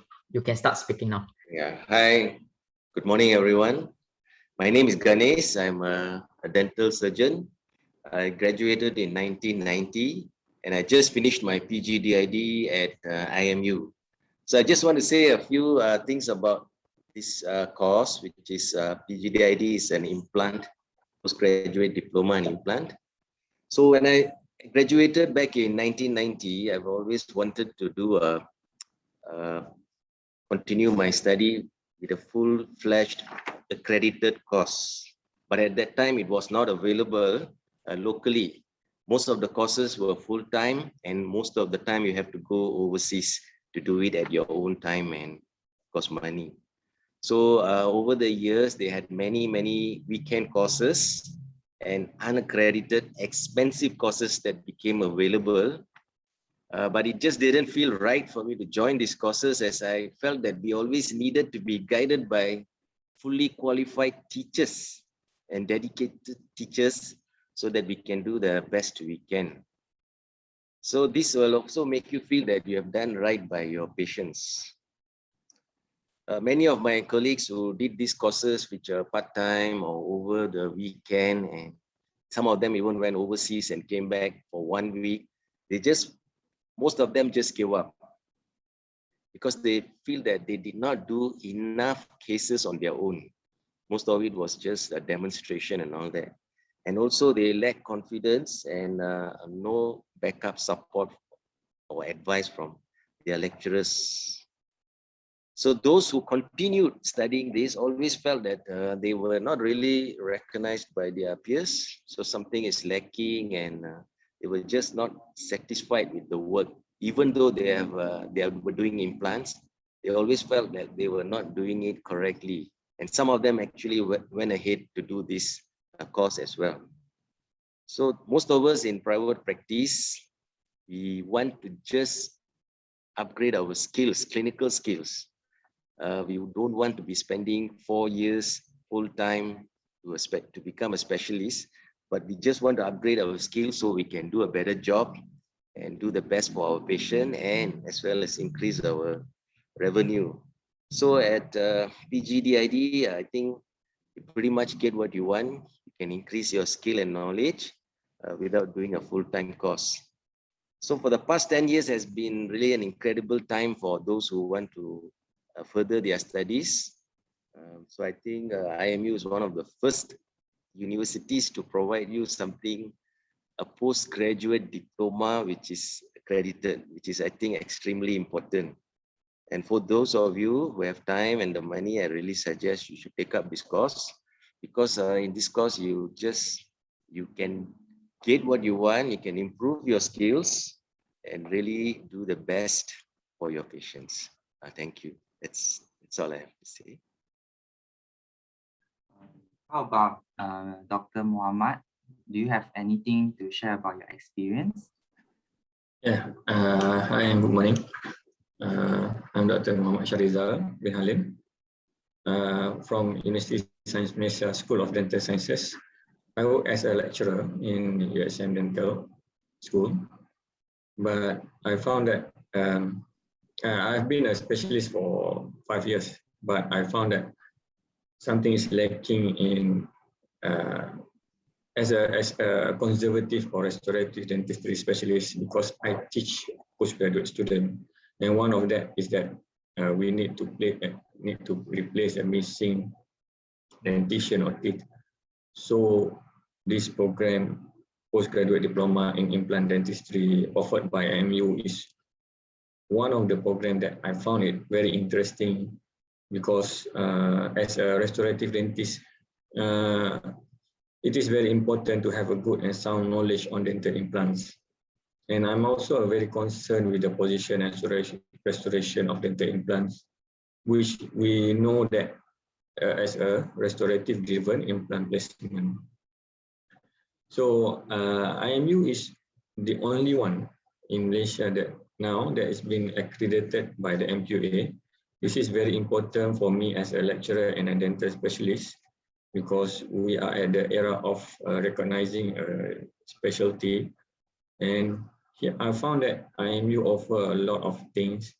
Means that they have an experienced teaching staff, which has a very broad and varies in their specialty, such as periodontists, orthodontists, and oral surgeon. And you also being offered, when you enroll in this PGDID program, IMU will invite a world-class invited speaker, such as Dr. Alan Pao from Singapore, and Dr. Abu Razali from Kuala Lumpur, and Wally Beng from Singapore. So I found it very interesting for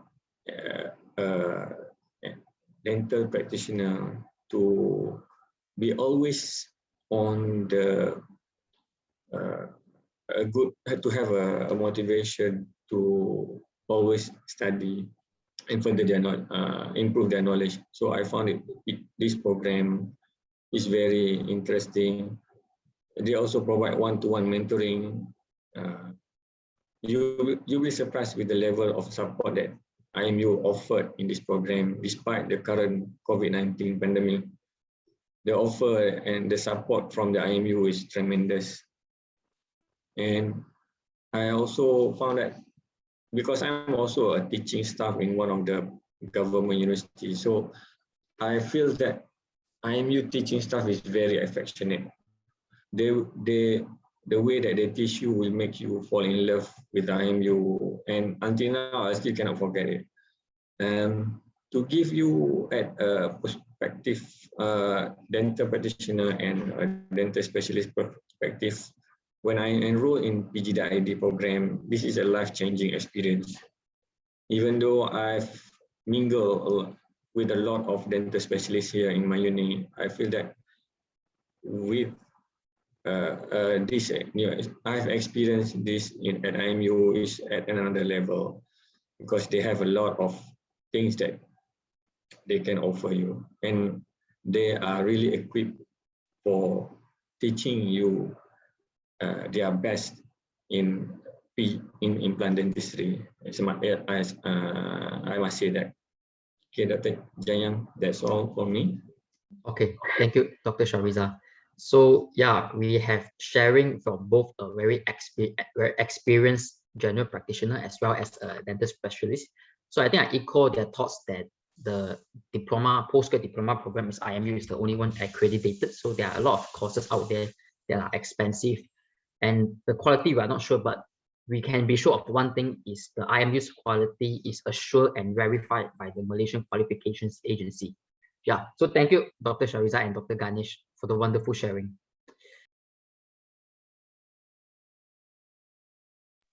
So it has been some time since the last lucky draw, so we are back at this incredible segment again, our lucky draw. So I'll share my screen first.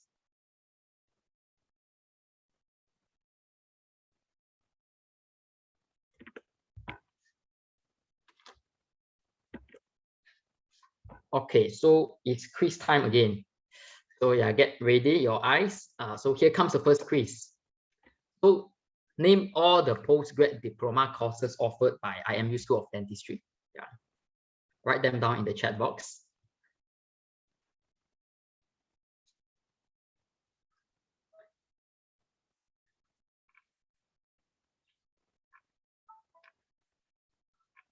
Okay, I can see that, yeah, Wendy is the first one that got all three correct. Yeah, so IMU offers postgrad diploma in endodontics, implant dentistry, and prosthodontic. Yeah, so Wendy, are you there? Could you mind just open your video, tell us about your name, which batch you're from, and maybe who's your favorite IMU lecturer? Hi, I'm here. I'm from DT 117. Okay. Yeah, my favorite lecturer is Dr. Shekha. Oh, okay. Nice. Is Dr. Shekha here? We have a shout out for you. All right, thank you, Wendy, and congrats. Okay.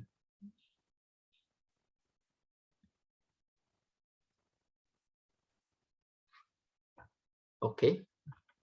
Right, so just now we have Miss Indu to inform us about the benefits as an IMU alumni. So if one of you want to study a postgrad diploma course, which benefit are you entitled to? All right, choose the correct answer. Is it 50%, 50%, 10%, or 70% waiver from the tuition fee?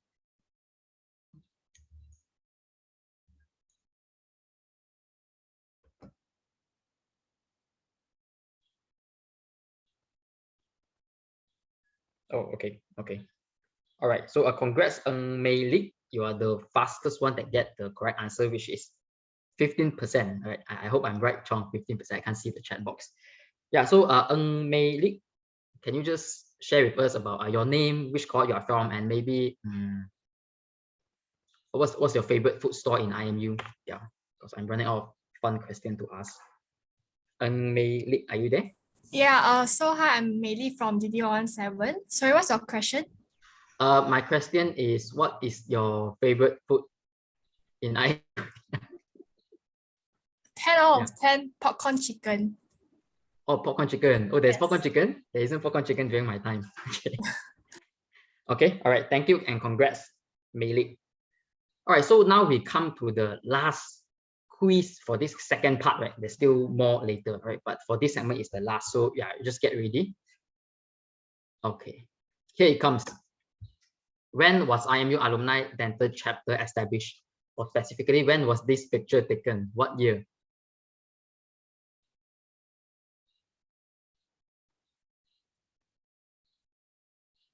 Or Tinjing, why no 100%? Yeah, I'm waiting for you to sponsor 100%. Tinjing Foundation. Yeah. 2019, is that correct? Oh wow. Okay. Yeah, so congrats, Lu Yi Eng. Congrats. You got it right. It is 2019. This picture is taken in 2019. Yeah, could you just share with us your face, tell us about your cohort, and for question maybe, any fun.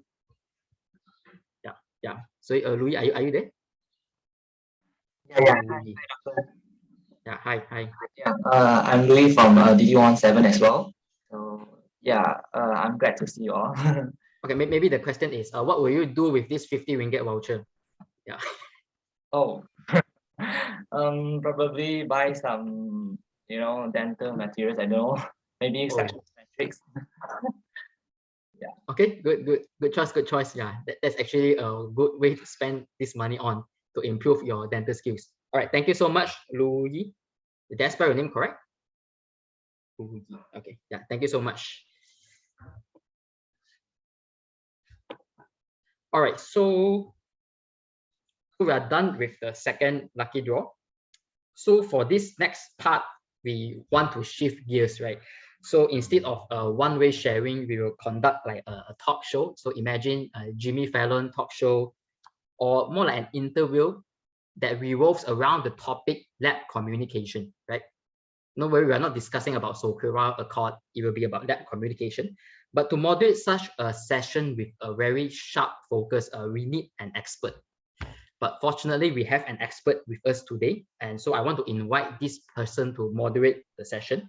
So he is a senior that I respected a lot. So his determination to carve out a path for the future that have give some roadmap for us juniors to follow. So he is Dr. Kray Tinjing. So Dr. Kray is currently a trainee lecturer for IMU, and he is also the third year student of the Master of Clinical Dentistry in Prosthetic Dentistry program in University of Malaya. Yeah, so Dr. Craig, are you ready? Yes, hi. Hi, I'm here. Can you see me? Yes, yes, I can. Hi, thank you, Dr. Ho, for the very kind introductions. Well, as Dr. Ho has already introduced, my name is Ting Jing, and I'm from the batch DT111. And I'm really grateful for the opportunity for me to host the next interview session, because the following guest is a very special one. So she's someone that I have known for the past 10 years since I joined IMU, and I'm sure most of you or all of you that will definitely know her as well. So before I reveal who she is, I'd just like to introduce a little bit about this special guest. So just a background, she started her career as a general worker in a dental clinic in the year 1978. So after having this exposure in the dental field, she then joined a Japanese lab as a junior dental technologist from the year 1980 to the year 1984. So that was more than 30 years ago. So following that, in the year 1985, she set up a ceramic lab with a partner. And then until the year 2009, she joined IMU as a senior dental technologist. Currently, she holds the position as Assistant Honored General Secretary of the Malaysian Dental Technologists Association. So without further ado, let's welcome our special guest, our surprise guest speaker, Madam Ho Swee Fong, please. Madam Ho, are you here? Hi, Madam Ho.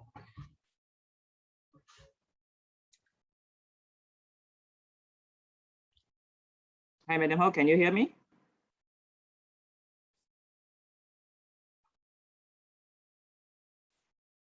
Is she around? I can't see her also. Let me try to reach her. Oh, yeah. Yeah, I should. Madam Ho, can you please turn on your video, please? Yes, I can. Can you see? Yes, turn on your video, your camera. Yeah. Yes, yes, I can see you now. Yes. Okay. Hi to everyone. A very good morning. Hope everyone is doing well and safe. And thank you for inviting me to share all this very special occasion. Yes, thank you very much, Madam Ho, for willing to take out your time to be here today, especially on a Sunday morning. So are you ready, Madam Ho? Yes, yes, yes. Okay, so just for an ice-breaking sessions for everybody, can you just briefly tell us your story about your career as a dental technologist? Just let us know your journey so far. Yeah. For my journey is a very, very long journey, like after 4 decades. And I start just you have introduced me like current post, but general worker to the current post. So it's a very interesting and like I start at the beginning, I fall in love with all the skill work and playing the wax work. So like I'm no matter how stressed and how like occupy all my personal life in the field in the dentistry, I have no regret in this field. But sometimes I feel like very tiring. I will have my personal occasion. I will have a relaxed time. Then I was thinking, am I mistakenly brought on the wrong private ship? So in a way that a long journey for many years of my same batch, like already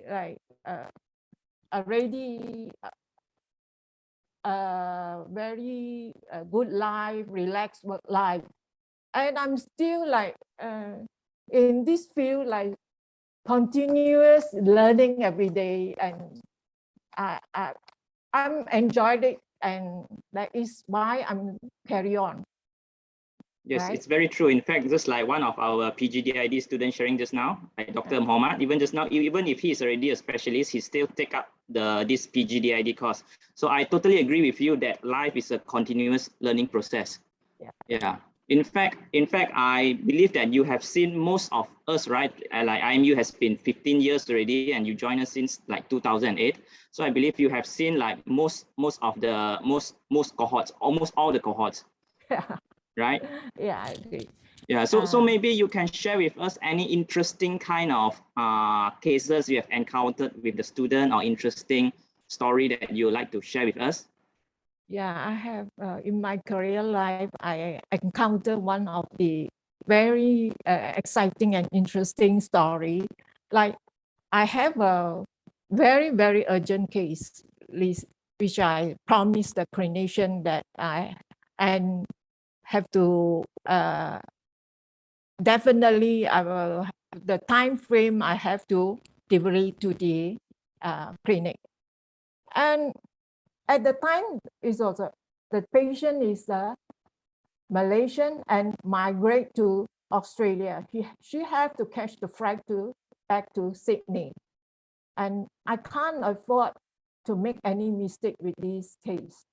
So once I receive the case, I start like fabricate it, start process, and I'm looking for the left form. There's written a resin bonded bridge, and with the shape written down there is A3. Just only these few words. And at the time, the dentist also request me to stand by when issuing the case.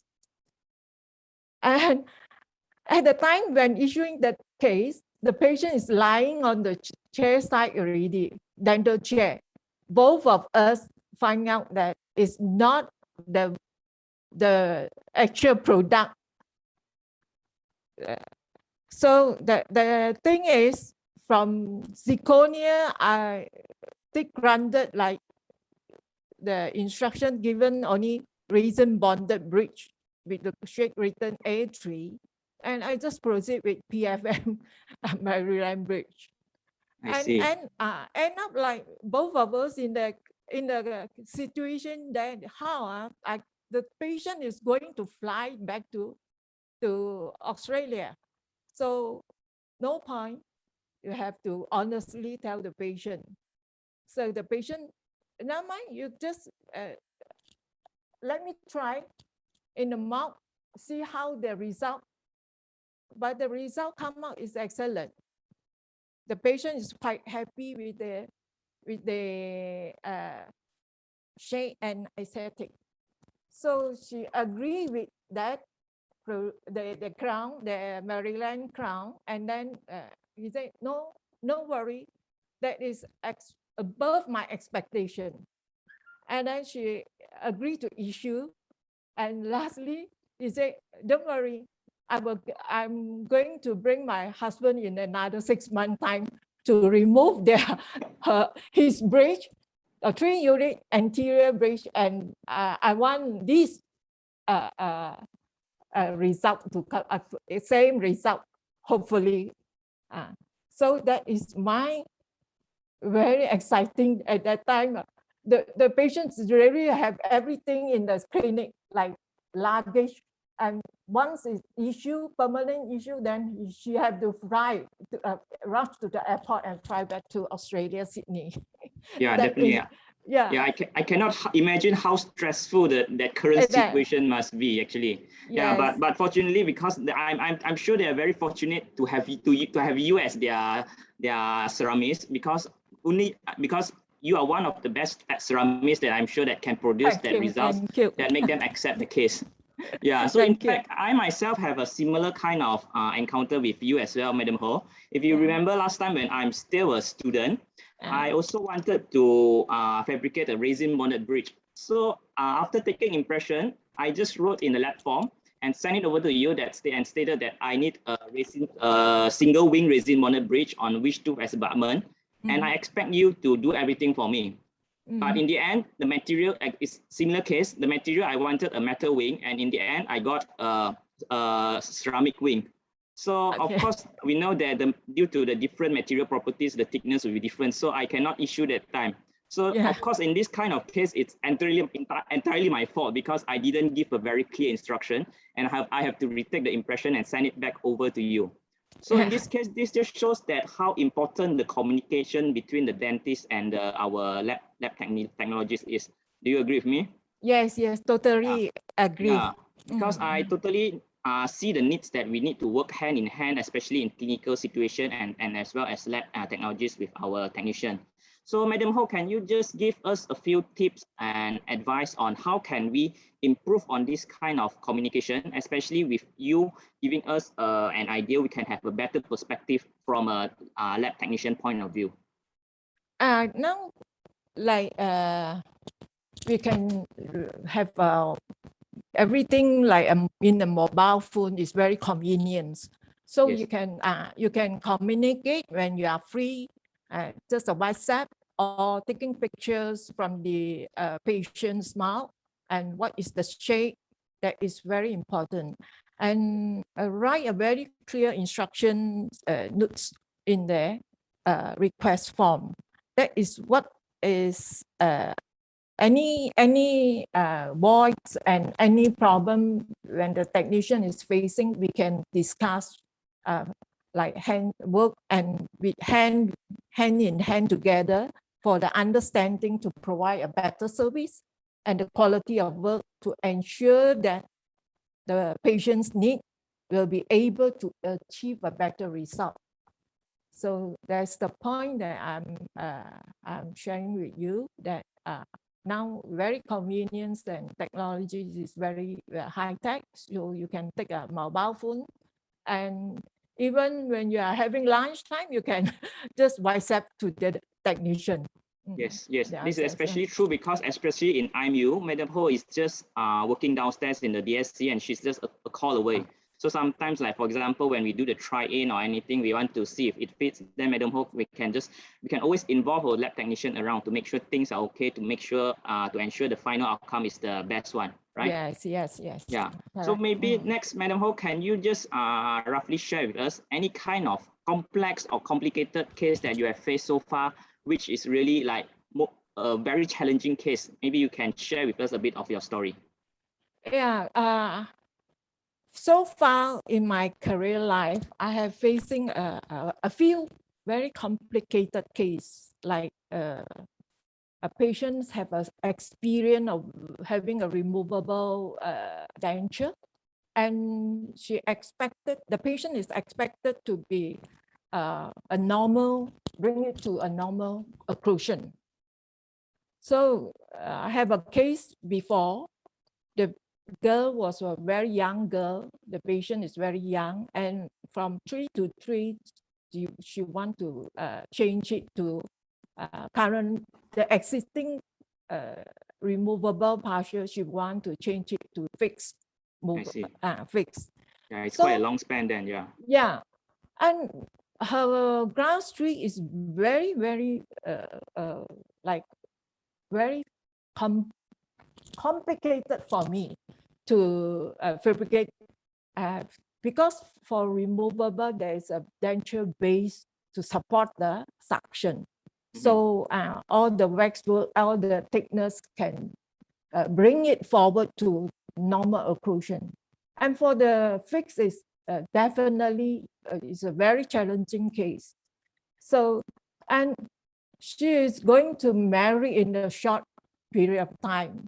So yeah, and especially it's involved the front teeth, right? The aesthetic. Yes. Yeah. So I have, in fact, the clinician have promised that he will giving her a very nice aesthetic and everything. That is make me so stressed in my life of my career. So I have to try a framework on it and make a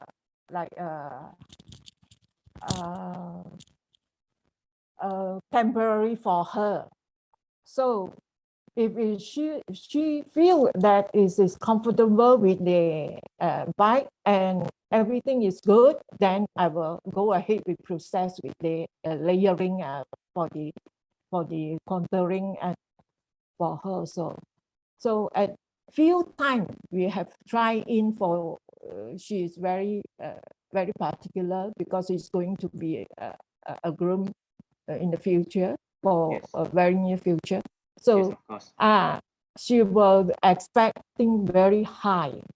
So that is in my career field, I think is the most complicated, and I'm very stressful. Like every night I have a nightmare, like cannot sleep well. So luckily in the end of the product, she was happy, and in the end of the day, she accepted, and everything worked out fine and with the best result. And the clinician issue, and that is my story. Like sometimes like it's very difficult that from a very class 3 bite to bring up to normal occlusion. It's true, but in fact it's very good to hear that you managed to handle this very well. So this just show the importance that we really need to work hand in hand with the technicians, and we also need to bear in mind that even though there's multiple try-ins, the patients need to go through multiple appointments. I believe it's better for the final outcome. So we always need to bear in mind that we clinicians are not the only person in the team in working to deliver the case, right? So moving on next, so considering that like the technology has been moving forward and the way we practice dentistry has like changed completely, like compared to when I was a student 10 years ago and compared to now, the way we practice dentistry has changed a lot. So especially with the upcoming digital era. So can you just give us your opinion that how does this trend have any kind of influence on the practice, on the dental practice? After in the dental field, almost very challenging times for me now. Dental industry are constantly improving in technique and technology and keep on raising expectation from the kind.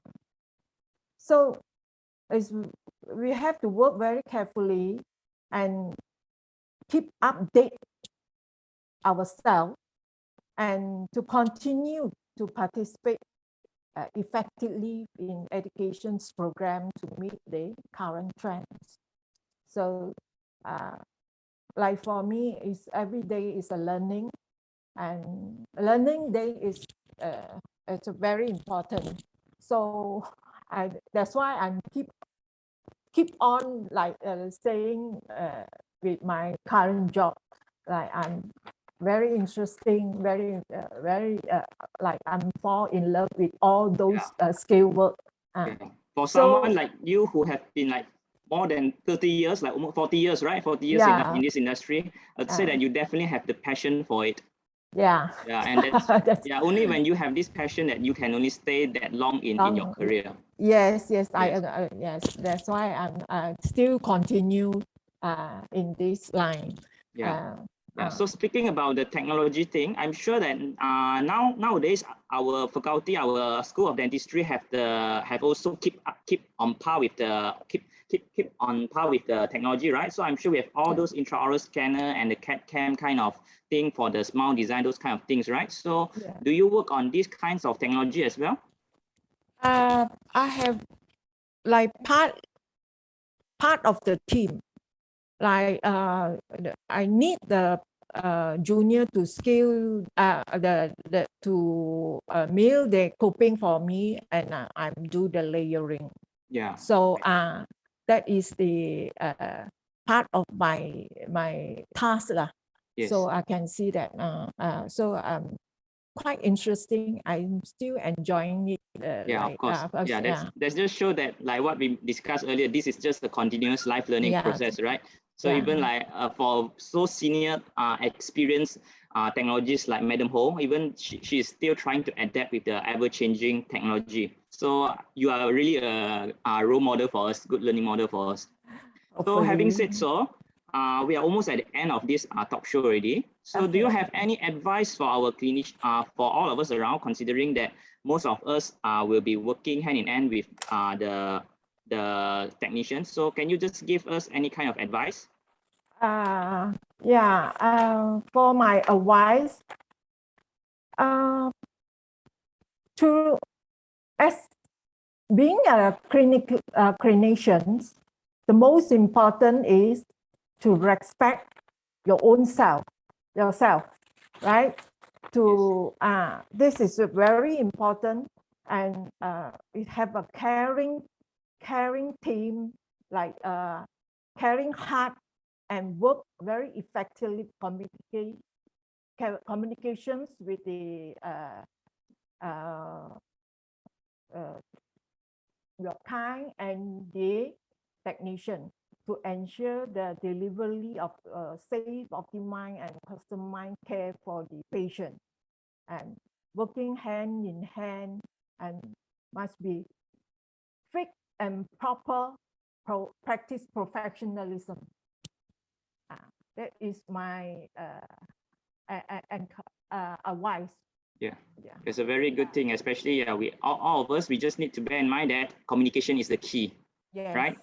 Yes. In fact, since I have known you for the past 10 years since I'm a student, as a matter of fact, until currently as practicing clinicians, I'm actually still sending case over to Madam Ho for her to work on me. Right, Madam Ho? Yeah. Thank you for your support, and I hope that I can continue to provide you a better service. Yeah, of course you do. Future. Since most of the alumni here, I believe you have guided them since their student era, and until now you have assisted all of us in the laboratory part. So would you like to take the honor to conclude the sessions? Maybe would you like to end the sessions by greeting them, or any concluding remark for all of us over here? I would like to conclude my remarks, and it's very good to be here today to see everyone around. For all the alumni, please feel free to drop by anytime to IMU and come and visit us. Bye. And wish you all the best.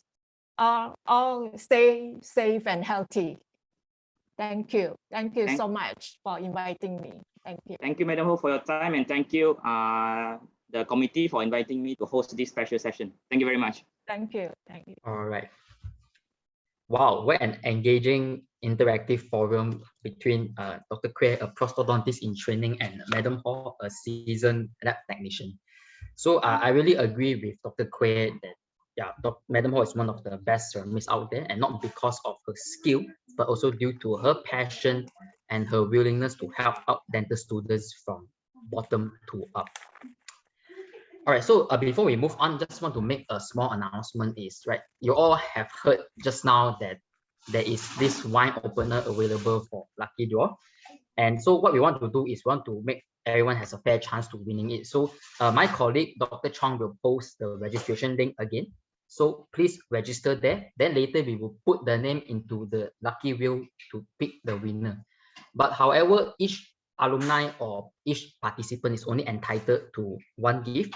So the winner of the quiz will not be eligible. All right. Yeah. So please put Dr. Chong, have you put the link? Yes. Yeah. Please fill up the form so you're entitled for the lucky draw later. Okay. Yeah, so thank you so much. I believe everyone have a great time. Me, myself, there's some information overload, so many things to digest, to distill.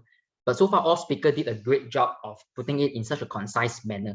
So for this next and final part of the lecture, we'll be going into some clinical skills education. All right, just let me share my screen.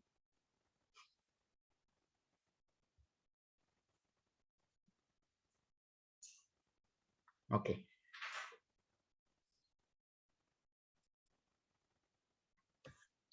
All right, so today Dr. Rohit will give us an interesting lecture about a complete guide to complete dentures. I think this is a very relevant topic nowadays. As we all know, we are approaching an aging population, and there are more elderlies that are completely edentulous. So providing a good denture to them will help to improve their function, their aesthetic, but most importantly, just like how when you are married to have a good family, you want to please your mother-in-law or father-in-law. Same in dentist, you want to please the elderly, because after that, when they go pasar malam, buy vegetables, they will spread about us, and then the patient will come to us, right? So we are fortunate to have Dr. Rohit here to guide us on this. So a brief introduction about Dr. Rohit. He completed his BDS degree and Masters in Prosthodontics from Government Dental College, India. He acquired a postgrad certificate in endodontics in 2012 and followed by a PhD from University of Hong Kong in 2018. So Dr. Rohit currently works at the Division of Restorative Dentistry. He has acquired multiple publications, research grants, and awards for educational projects in restorative dentistry. And his research interest is in oral microbiome informatics. I believe that is one of the research focus of Hong Kong U. Is it right, Dr. Rohit? And so I'm honored to invite Dr. Rohit here to share with us about Complete Guide to Complete Dentures. Dr. Rohit, the floor is yours. Okay. Hi, am I audible? Yes, Dr. Rohit. Okay, great. Thanks for having me here and thanks for the introduction.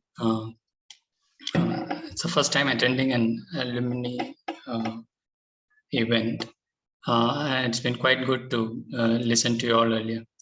So I guess we are already into the afternoon, so I'll just start without further ado. Just to add on to whatever you mentioned, I have a master's in Prosto as well. The reason why we are doing the complete denture thing.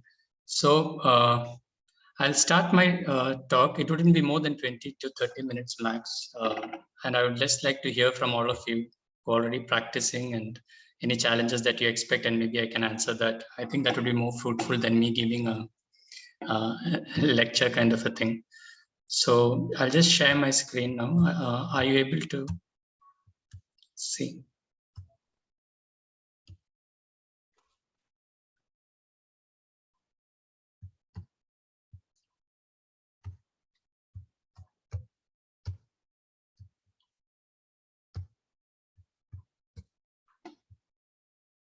Okay, I can see your screen.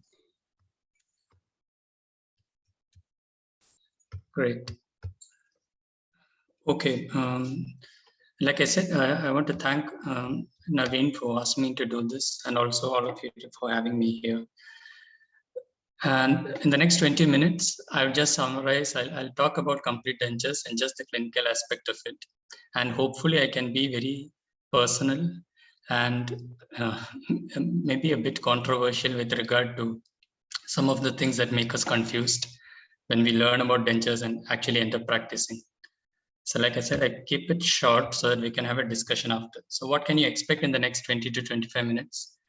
You can expect my perspective on how to do a complete denture and the 12 critical steps that I look into when I'm doing a denture. The reason I'm being personal is I think removable prosthodontics is heavily laden with expert opinion, and we have a lot of new techniques coming in and new opinions coming in, and somehow to ensure predictable treatment outcomes, for me, I feel it's much easier for me to do that with fixed dentures or implants or crowns, because everything is like set in stone. You can see the margins, you can see the fit. But removable dentures, when I see somebody saying that I practice a lot of removable prosthodontics and then shows me pictures, I don't know actually how good they are. So I have to believe in what they say, and it's very difficult to evaluate.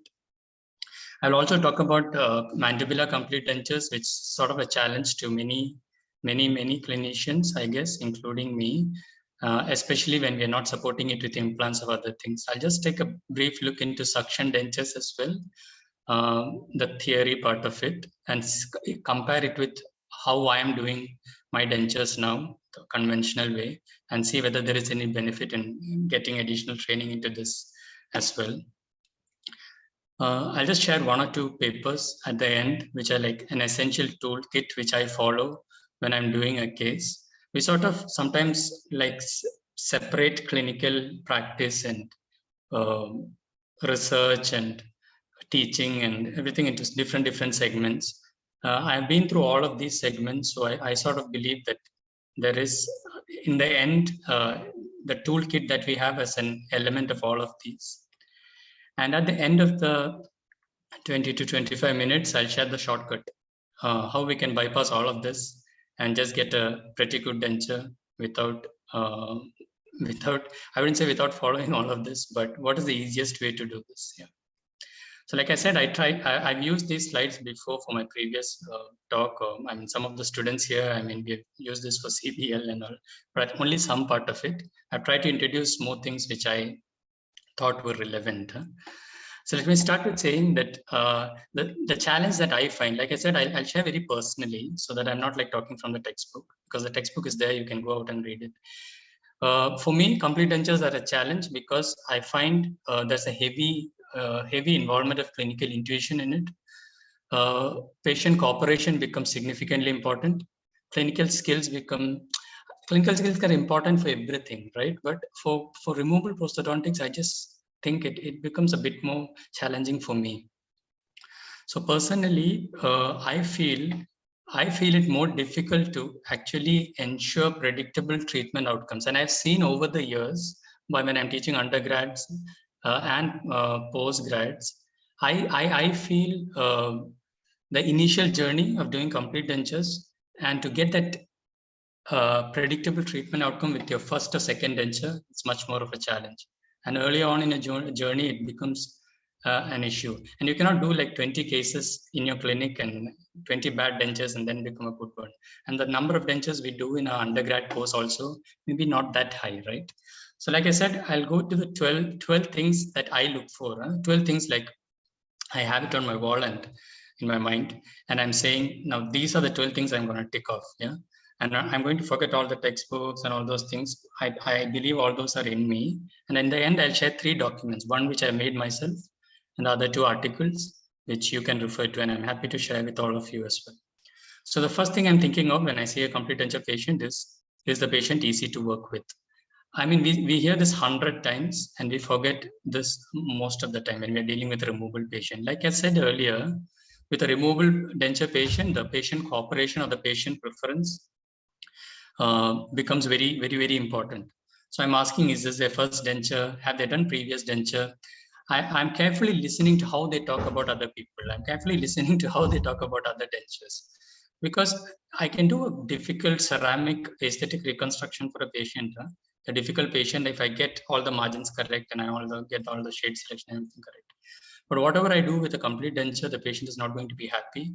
And I'm going to evaluate that patient then.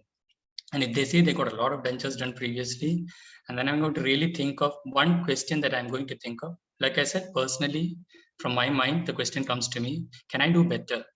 Can I actually do better? Do I have enough skills to do better now? And can I actually work with this person to get to somewhere together? If I cannot, I'm going to refer. And I'm going to make that decision. Yeah, because I have to be successful in my practice to have self-esteem and all those things. I don't want to fail now trying to manage a difficult patient. Now, but when I assess my situation, I'm going to be, when I speak, I'm going to be the expert. I'm going to be firm, I'm going to be polite and firm. And I'm going to give clear information and I'm going to deliver what is promised. So key thing here is all the things which we hear in like series in reading books and all, right? But we tend to forget when we do this. But I'm going to do this for my own health. I'm going to promise and I'm going to deliver what is promised. And I'm not going to over-promise. Yeah, very critical thing in complete dentures, especially. The second thing that I'm thinking of, you can go to a complete denture textbook and you can look at the anatomy and all those things. But I mean, going back, I don't want to read all those things again and again when I'm doing a clinical case. So what I'm looking for in a clinical case before I make that first impression is I'm looking for undercuts and bony protuberances. I mean, you can read about flabby ridges, all the other things, but in this 25 minutes or 30 minutes, I cannot actually cover all that. I'm going to cover the 12 things in my mind. Undercuts, I'm looking for undercuts and I'm thinking, should I surgically manage it? Should I relieve it? Or am I going to try something fancy here? Okay, and I'm going to share personally that I've never tried something fancy. I've read it in books. I've tried 1 or 2 or 3 methods when I was doing my postgrad, like a split denture and all those things. And I've always gone back to traditional, conventional. And I'll tell you why. So the first thing is when I'm thinking, oh, I see an undercut, there are 2 things I'm thinking. How big is it? Yeah. And is it there on both sides? Is it bilateral? These are the two things. Yeah. So the decision making has to be clear. So I'm thinking, how big is it? So it's quite a good bony protuberance with a large undercut there. Almost always I'm thinking I need to get it done relieved surgically. I want a ridge like that, the second line that I've drawn. Yeah. So, and that's what I'm thinking in my mind. I'm not thinking about all the other fancy techniques available. I see on the net, I see reading case reports. Second thing I'm thinking, I can manage this in other two ways. One is if it is prominent, but not as prominent as definitely regarding a surgical one, can I try not extending? The green is the denture base. Can I try not extending this into the undercut? Can I actually engage only the top part and maybe get enough retention, but I compromise the seed? The other thing I'm thinking is, should I just block it out and I extend the denture into the sulcus? So you see, even though we are clinicians and we talk about getting clinical outcomes done, somehow over the years, I've become more or less like a computer. I'm thinking decision making for me has to be clear, and I have clear questions when I'm seeing a clinical problem. So that's something sort of a habit we have to develop over the years, and that's my opinion. So here I'm thinking surgical or relief. Most probably surgical if it's quite prominent. If it's less prominent, less shallow, maybe relieve and extend it to the sulcus, or try to underextend it. Yeah. And finally, then I read books, I find two innovative methods, like having a flexible, resilient material. You see the yellow one extending into the denture. I've never tried that. I would say I'm a more safe person, conventional kind of a person. You got to really convince me to try something fancy. You know? I've tried it and some of it have failed. So that comes from experience as well. So here I would summarize by saying I'm always thinking surgical. If it's definitely bilateral, I have to relieve one undercut and utilize the other undercut. But you see, the decision making for me is clear. First one is, if it is large, surgery. If it is smaller, try to relieve it. And that's it. I'm not thinking of the other flexible dentures and all, which as of now, I'm not saying I'll never do it. So like I said, it's going to be personal. So the third question is special trays. Huh? So the thing that I'm asking is, what kind of an impression technique should I make? Here I will talk about the suction dentures as well, because something that I had a conversation with Viren as well when we were doing the PGDID class, and that prompted me to take a look at this. So for me, when I'm doing the peripheral molding appointment, I'm thinking, the third thing that I'm thinking is, what kind of a special tray should I make? For me, this is make or break. I mean, the peripheral molding appointment is make or break. Here, me and the patient become confident, yeah, that we are on the right path. If I fail here, I'm not very confident. I don't expect magic at the end of the complete denture appointment after five appointments.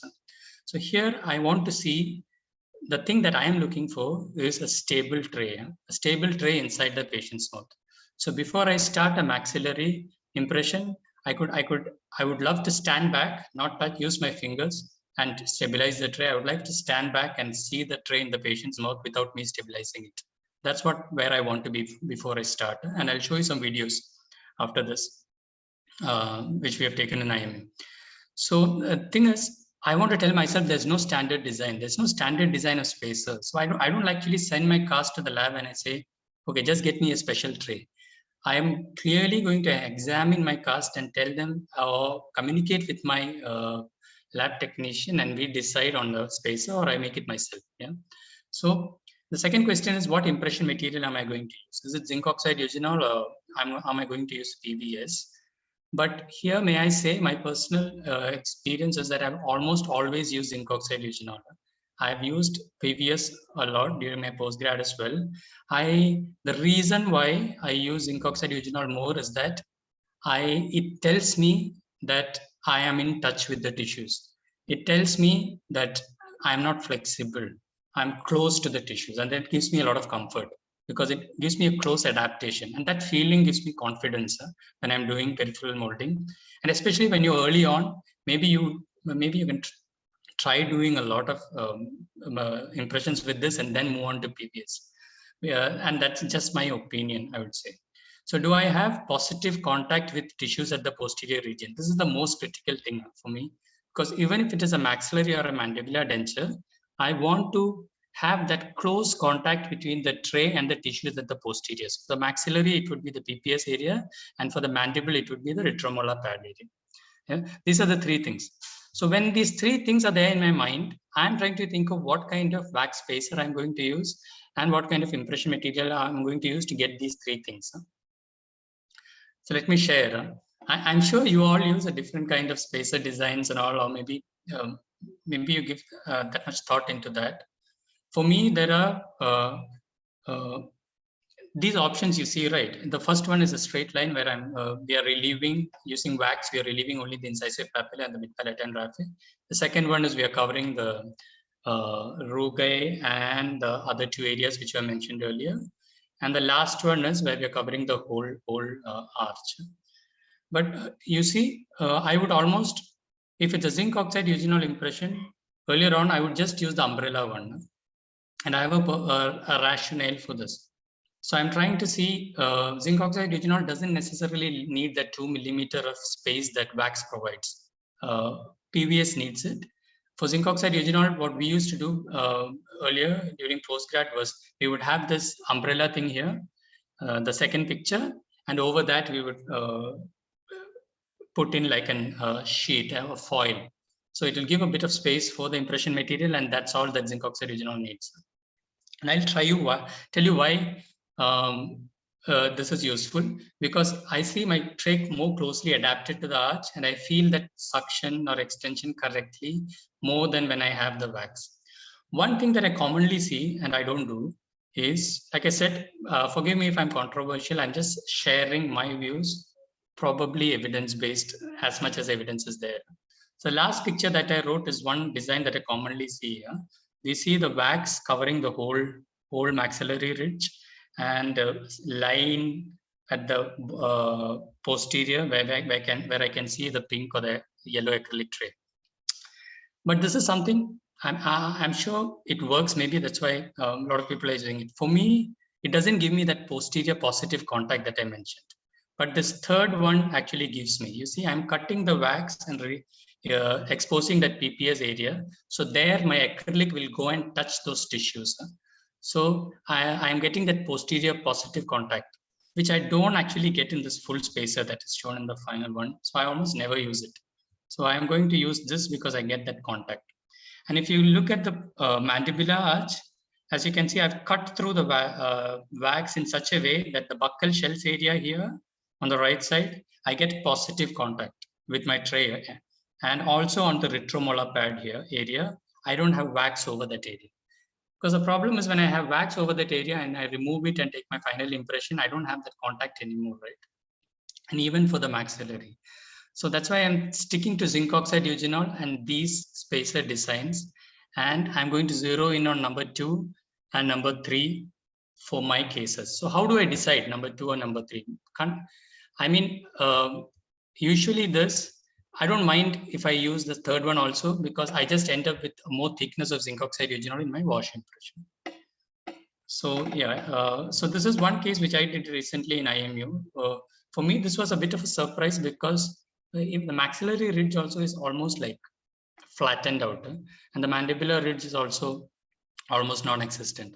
So what kind of a design did I use for this particular case? I wanted close contact, so I used only a midline wax spacer for this, and ended up using zinc oxide eugenol and close adaptation. And the mandibular one, no spacer at all, no wax separating me from the ridge, because I want my tray to adapt closely. I want to do the borders and take a wash impression. Like I said, I wouldn't be doing a whole lecture. I think peripheral molding is one whole thing in its own. So that's why I'll show you like 1 or 2 short videos, and I'll share about my views on suction denture as well. So the 4th critical question I'm thinking is, before I start my peripheral molding appointment, I'm thinking, is my tray 2 millimeters short of the sulcus? So you see, I have a good patient. I don't have any undercuts that I have to deal with. Thirdly, I have my right spacer design and the right tray, and I have decided which material to use. Now I'm going to place it inside the patient's mouth, and I want to start with not touching the tray with my hands. That's what where I want to be when I'm doing my maxillary denture. I don't want to touch it and then see. because if it's not good enough, let it fall now. And I want to see it fall and I want to manage it. So you see, I'm going to play this video. I hope I'm not sharing the computer sound. Please let me know. Am I sharing the computer sound? No, doctor, I can't hear anything. Yeah, that's perfect. good. Perfect. Yeah. So this video is taken like spontaneously, I think by Damien, DT116. It was done spontaneously, so apologies for the dark shadows and all. Done on the spot. We hadn't planned it. So you see the posterior part is like relieved, but I would like it to be more relieved though. I think it was Joanne's case. So I take this and I am putting this inside the patient's mouth. One thing I don't like about the tray, and we discussed that day, was the fact that you see this handle, it is like a diving board, like into a swimming pool. But we want it to be like slanted, right? We want it to be 45 degree or the shape of the incisor. The problem with this diving board is that the patient's lip might come and fall on it. And the whole thing with complete dentures without implants is that it's not going to be retentive. So I don't want the, like I said, this was spontaneous, so we couldn't go back and change it. So you see, I'm putting this inside. This is the starting point of my peripheral molding appointment. And I put that inside the patient's mouth. And I'm carefully looking at all the borders. So I'm looking at the labial frenum here. I am carefully checking whether it touches the edge of the tray. And to my mind, I'm asking the question. I'm going to put something green on the top of the tray. And it is going to go and touch that anatomic landmark. So do I have enough space for what I'm going to introduce now? Do I have enough space for that green stick? See, I'm looking at the buccal frenum and I'm actually looking into the patient's mouth and I'm saying, can I see space between that tray and that buccal frenum there? And you see, I do a different movement for the buccal frenum, anteroposteriorly as well, in addition to outward, downward, and inward. Now I check this. See, I'm not stabilizing the tray in any way. It is just free inside the patient's mouth. And this is where I want to start with complete dentures, especially for maxilla. So I'm doing anteroposterior movements as well, and the tray doesn't move as well. So if we are not there, don't start. That's me telling myself. If it's not stable, and I need to hold it up there, then I'll have to do the same thing with my dentures. Yeah. So this is the starting point. So that's point number 4 that I'm looking for, critical point. And point number 5, which I would always go back to, is sectional border molding. One of the reasons why PVS, I'm not a big fan, because sectional border molding, especially earlier on in your career, you really want to see that the tray is stable, and whatever addition of green stick you add, you want to go back and check whether that tray is stable again. So I'll show you in this video. So I already added the buccal frenum area. So we started with a tray which was stable. Now I am going to add one side by one side. So whenever I add one addition of green stick, I'm going to check again. I'm going to leave my hands, check again whether the tray is stable. And if it starts falling off, then I know where I went wrong. So I know which section of green stick to remove. So I'm not clueless. So now I've added the buccal frenum material there. And every time I add a material, I'm going to bend down and look inside the patient's mouth. And I'm going to see the musculature being molded. I want to see it, and I want to see how it's molded. And I want to do anteroposterior movements, see what is expected. Yeah. So for me, I want to see in each step. So now in this step, and then I leave my hand and I ask the patient to purse their lips and the tray falls down. Then I know where I went wrong. So I'm going to go back and remove the green stick compound from the buccal frenum only. I'm not clueless, because sometimes I feel we do the whole green thing, and in the end, we see that the tray is not stable. Then we don't know which part to correct. Yeah. So now I say I'm not touching the tray. I'm not touching the tray. I'm asking the patient to open, close, and the tray is still there. And when I'm asking the patient to open just now, I'm carefully looking at the posterior border of the tray. The posterior border of the tray, because if I see the tray slowly moving at the posterior border, I know that my tray is overextended at the hamula notch. Like I said, I'm not going to take my lecture again on the anatomic landmarks, But the thing is, I'm going to share a document which makes it easy if you guys are interested. So, so that's that. So one more thing to just show you where we should be at the end of all this. So it's I'm not sharing the sound. If I share the sound, you can see that the thing which we all look for, the suction sound, that sound called chuck or something, it's already there, but we haven't added anything in the PPS region at all. So you see, my least worry is the PPS area. Yeah, because I'm worried about extension and reasonable suction, because I will get suction anyhow. If I put some green thing all over my tray and I'm going to put it inside the patient's mouth, there's saliva inside, I have created a vacuum, and it is going to be, there's going to be suction.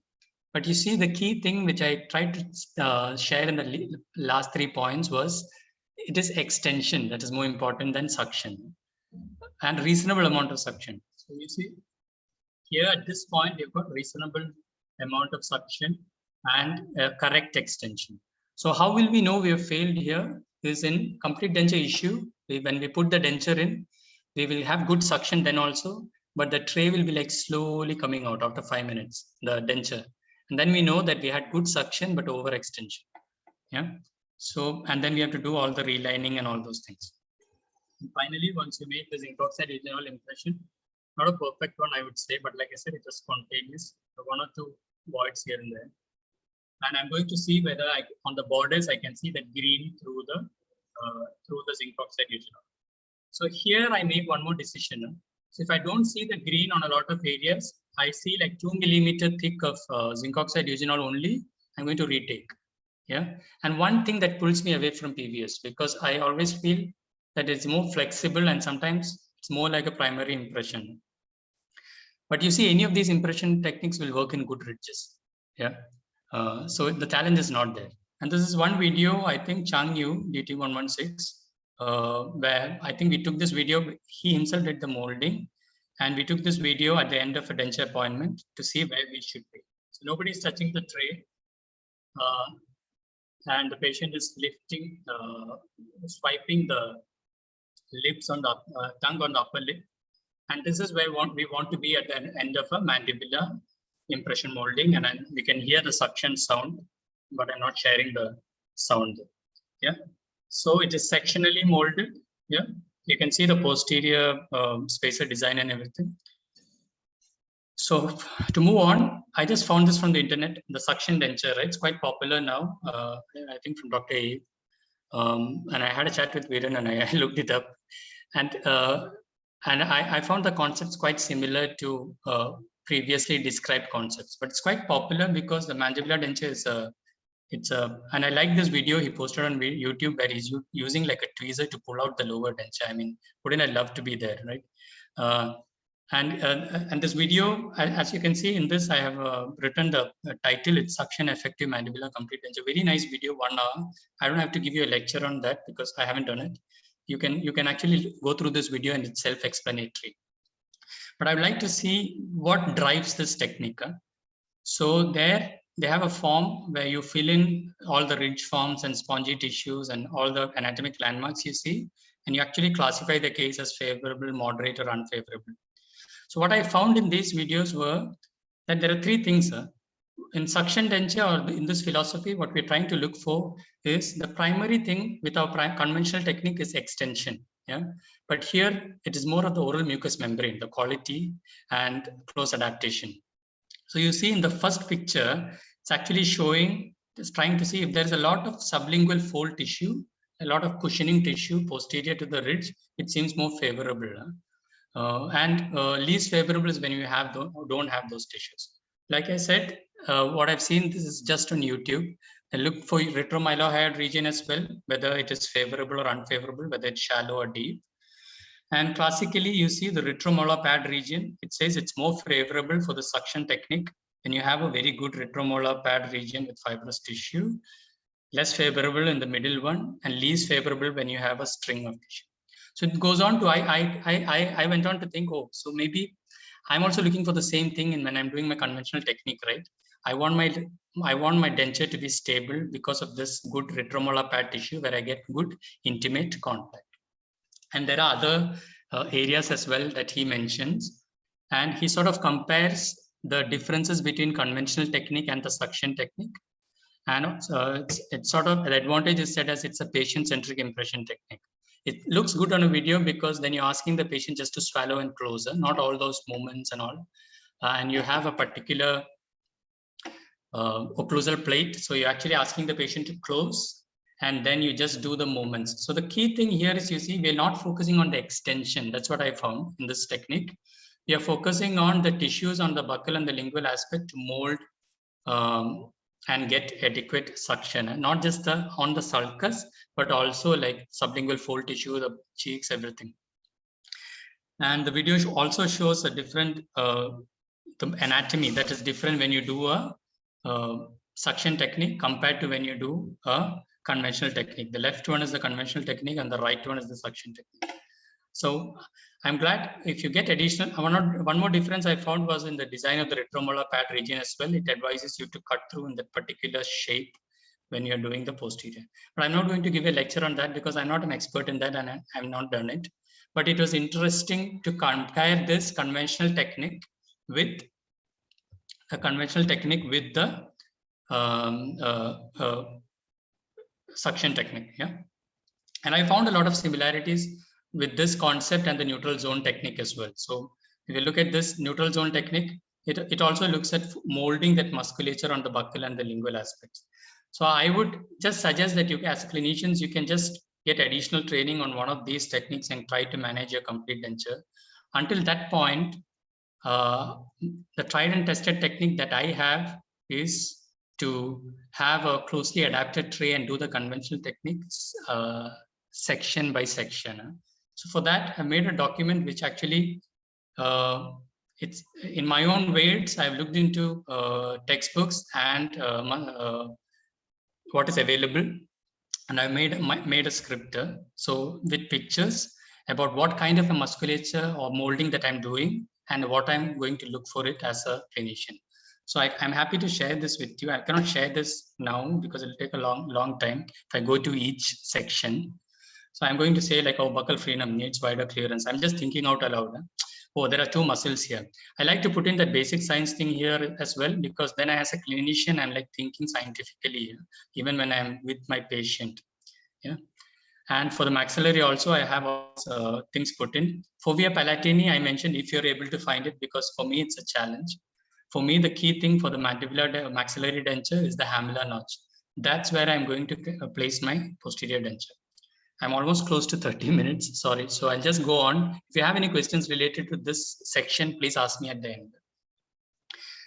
And so after this 5, I've got a good border molding. I'm happy. I know that I got that intimate contact. Then the next thing I'm going to check is my master cast. So is my master cast accurate enough? This is from Jenny's DT116. So I'm going to check whether my master cast is accurate. So I'm going to look into those sulcus and see whether I've over trimmed this, whether it's too narrow, whether I got enough depth and width as well.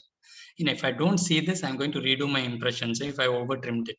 Yeah, because if I don't get this thing right, there's no point going forward in this particular case. So if I don't see a good accurate master cast and I look at the sulcus and I see the adequate width and depth, I'm going to go back and start. The next important point, number 7, is can I see even contact? Very simple point. So before I start my jaw relation appointment, I want my bite trims, the maxillary and the mandibular, to be in contact.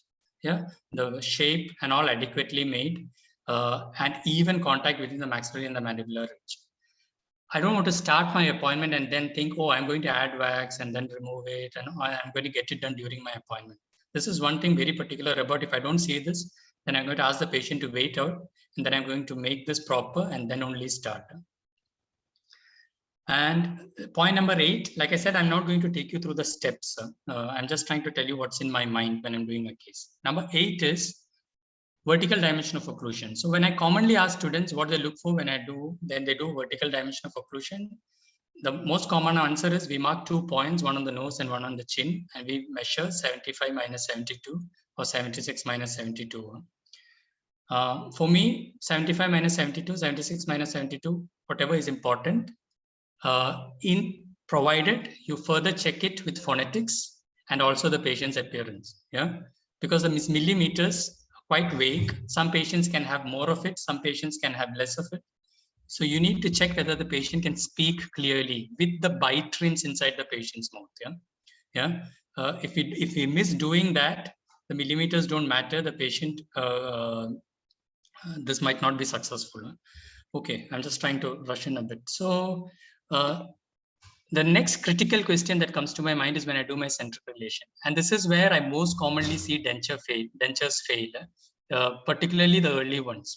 So you see, we all know that we have to guide the patient to central relation, and we all try to do this in different.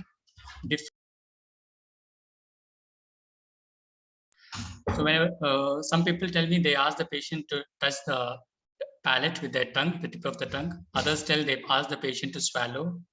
What I use is I guide the patient to a central relation after the mandible is fatigued.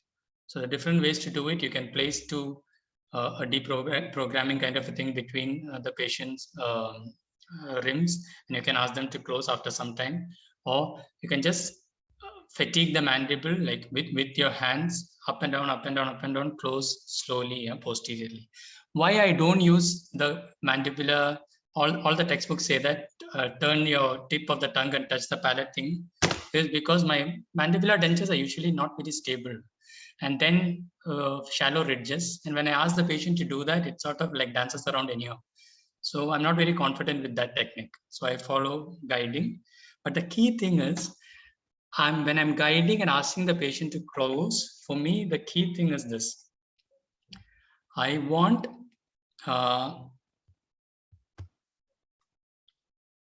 to see in slow motion the maxillary and the mandibular ridge coming in contact.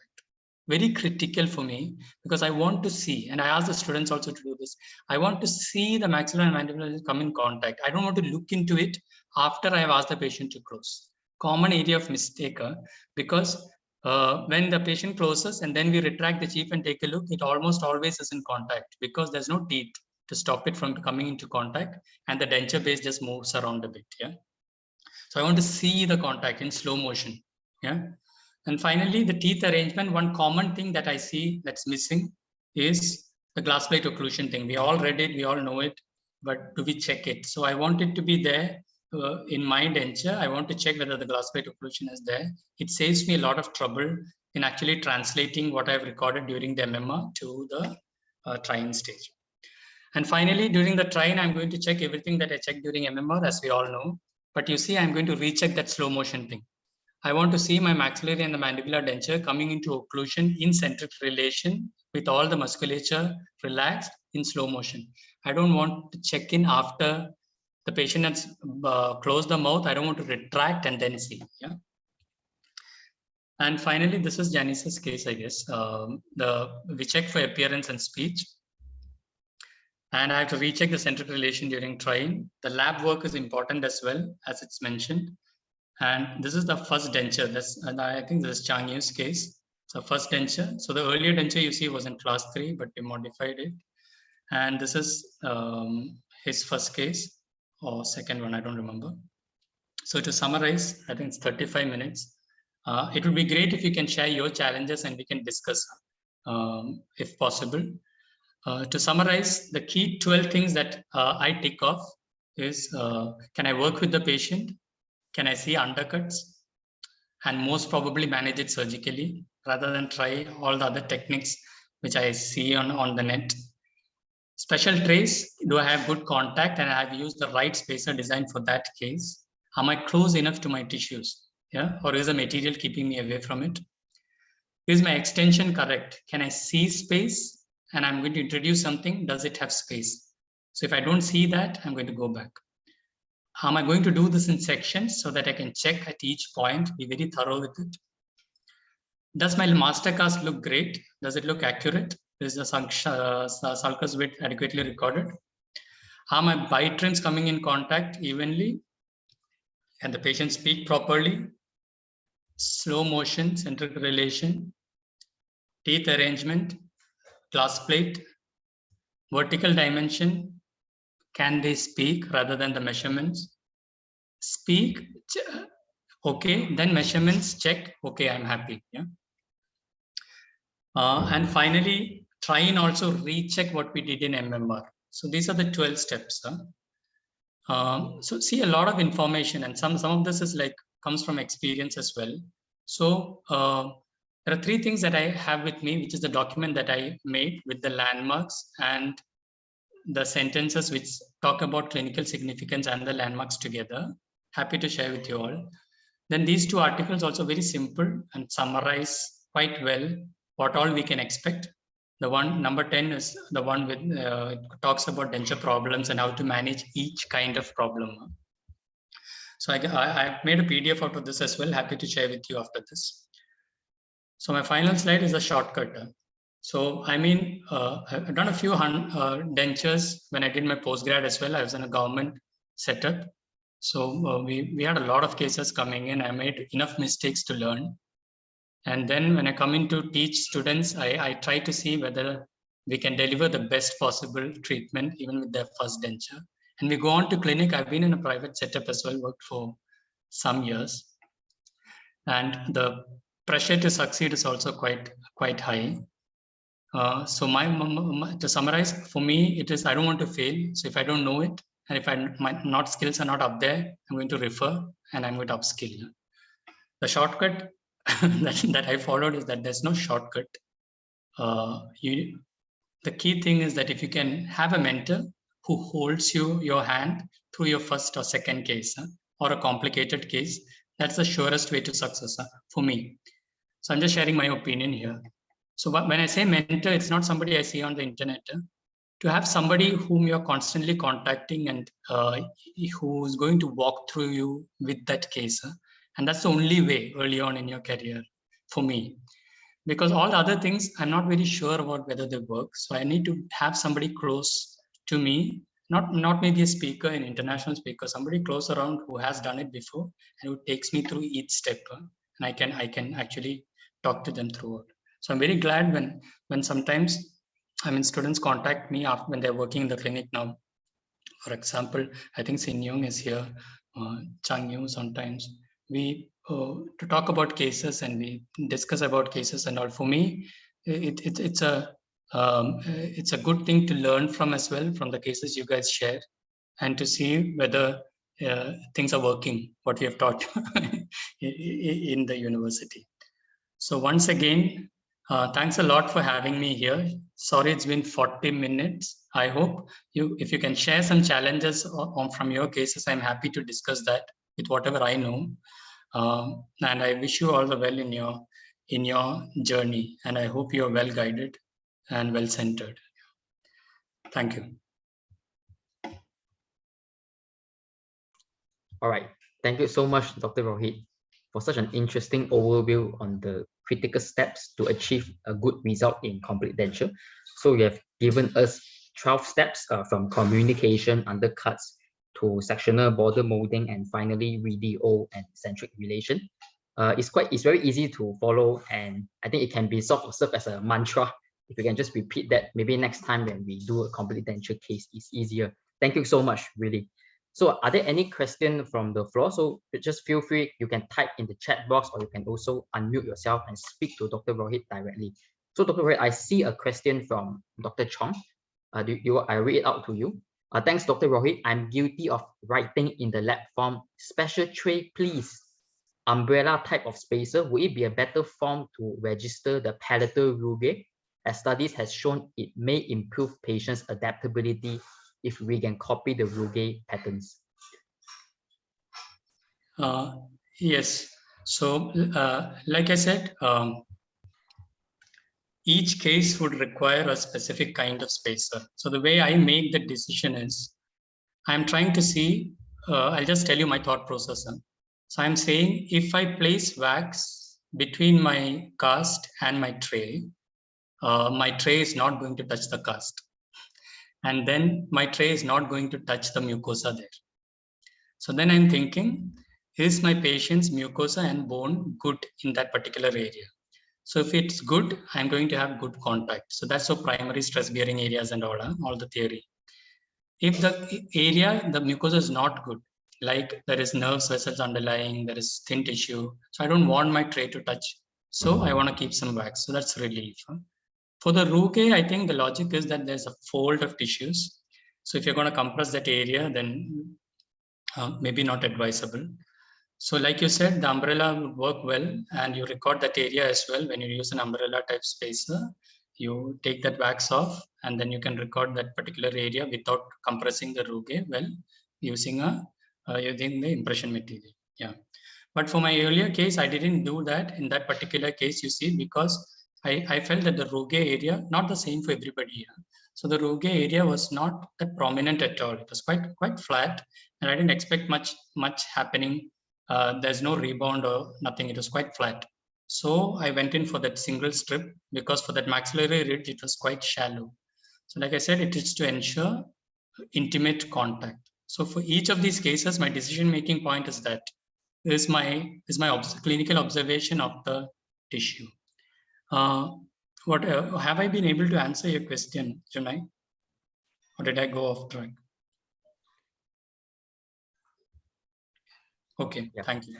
All right, I think we will move on to the next question by Eun. Is it Yi Eun? All right, so her question is, Dr. Rohit, do you have any tips for denture adjustment following issue for overextended area or pressure points, especially when there is a lack of materials like a PIP, fit checker? Yeah. So you see, like I said, I tried to, the reason why I would want to go step by step for my denture making cases, please forgive me if I sound like a hardliner, yeah, but it's because I have tried that some shortcuts don't work. So for each step, I want to be sure before I go on to the next one. So an overextended denture at the denture issue appointment, I really don't want to be there if I can avoid it. Having said that, if you're there, then there's only one thing you can do. You can actually check all these extensions with your knowledge of the anatomic landmarks and trim those areas. But one thing, if you don't have these materials and all, fit checker and all, is a very simple thing that I do is I ask the patient to point to where the problem is. Yeah? And they don't have to just show me from outside like this, no. I ask them to use your index finger and tell me exactly where the problem is. That gives me a clue. So if they actually point down to one particular area, then I take the denture out. Then I'm going to see that exact area and I'm touch it with my finger. And I'm going to try to see whether there is a sharp point or anything I feel awkward. Then I'm going to trim that area. If the patient points to a generalized area, it automatically tells me that it is more to do with an occlusion issue or a BD issue rather than a particular nodule or something that I have to trim. Yeah, and for me, I find it very challenging to correct overextension during denture issue, because there is no objective decision-making point that will help make me a decision where to trim and how much to trim, rather than like actually under trimming like 2 millimeter and relining. You get what I mean? So it's more arbitrary. Only thing you can do is check. Oh, does the frenum touch? No, then trim a bit more, and then pray for the best. I hope I was able to answer your question. Thank you, Rohit, for the very practical tips. Thanks. All right, so next we have a question from Lu Yi. Hi, doctor. How will you handle a mandibular complete denture case if patient's ridge is very unfavorable, such as severely resorped ridge, poor retromolar pad, but at the same time they couldn't afford implant-supported denture? Will you still proceed with a conventional complete denture? And yeah, how will you manage the expectations? Yeah. Okay. So like I said, when the key thing is assessing the patient at the start of the appointment, right? So we already decided that it is quite a compromised case. So we have to be very clear with the patient that without an implant-supported denture, it is quite impossible to achieve a certain amount of outcomes. I find it very, very warming to work with. It's a lot of warmth when I work with a patient who's with me, and that warmth comes from honesty. And I'm not trying to be coming from a moral high ground here. So for a stress-free practice, I feel better It's just to be honest with the patient and not try to overguess our skills. So if you feel it is very compromised and our skill levels are not up there, then we need to refer, number one. Then we need to have that informed consent where we have clearly stated that the ridge is compromised and that how much, what we expect from it. I write these informal things in the informed consent sheet as well, because it has to be documented. I don't want a patient coming at the end and saying, oh, I expected more than this.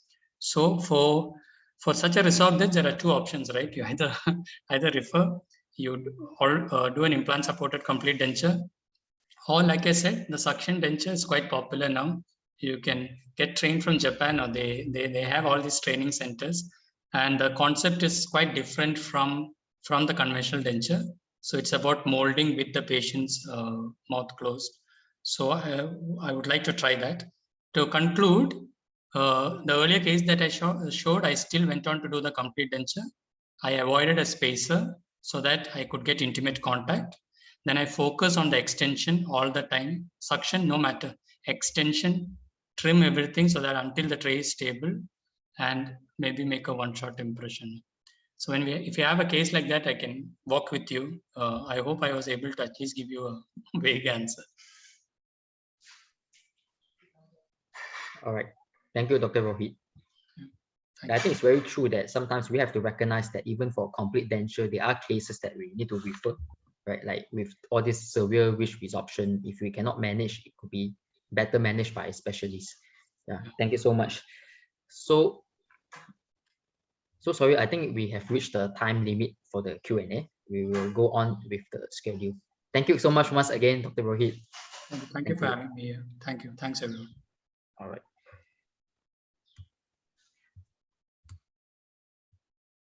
Okay, so we have come to that point in time again where the chat box will be very active because we'll be doing a quiz. But before that, I want to remind everyone again that later we'll be conducting a lucky draw with the prize of the wine opener that was graciously offered by Miss Indu earlier. So please fill in the registration form.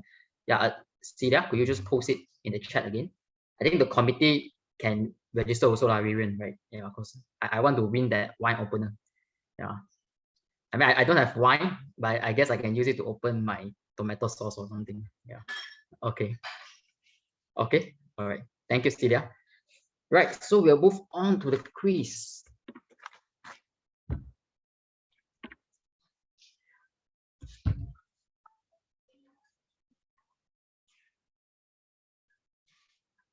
Vivian, can you see my notes? No, right? Can I see? All right. Thanks. All right. So it is quiz time.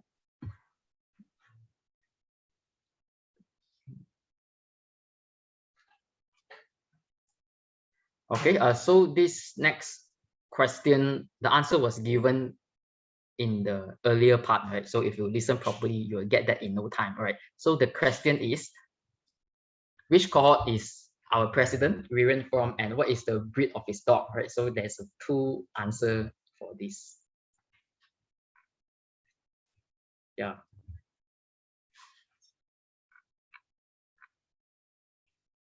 Okay. So how? No one know. For the dog, I actually mentioned just now. Oh yeah, I think this question is biased towards Viren then. Yeah, but anyone know what cohort Viren is? Ah, Ishan, close. Okay, boot. I think all this from DD114. Okay, wait. I'll wait for Chong to bigger. Yeah. If me, I would choose DD115 Rottweiler. So yeah, wait. Oh, Tingjing, but Tingjing, sorry, only entitled to one prize. Sila, maybe you can text me. Who's the next one?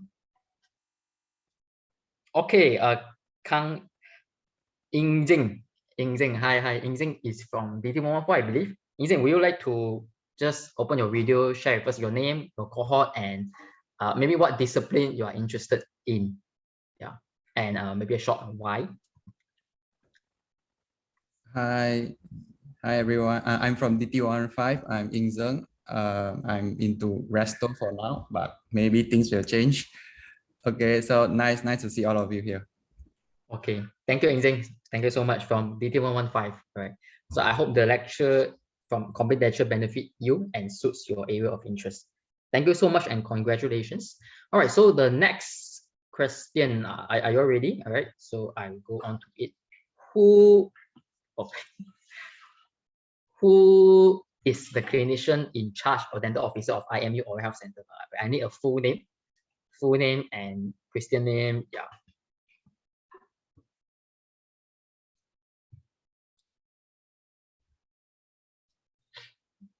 Yeah, so who is the clinician in charge of IMU OHC? Yeah, Dr. Chong has provided a good hint. Prof. Xiao. Okay, she left already. If not, she scold you, Vivian.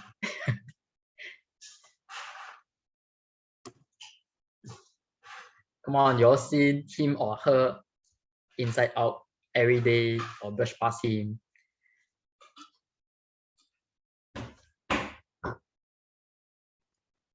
Okay, Dean, maybe a bit closer. We have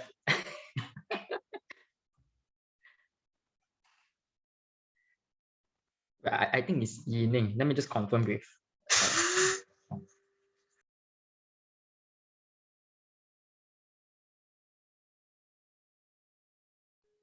Chong, sorry.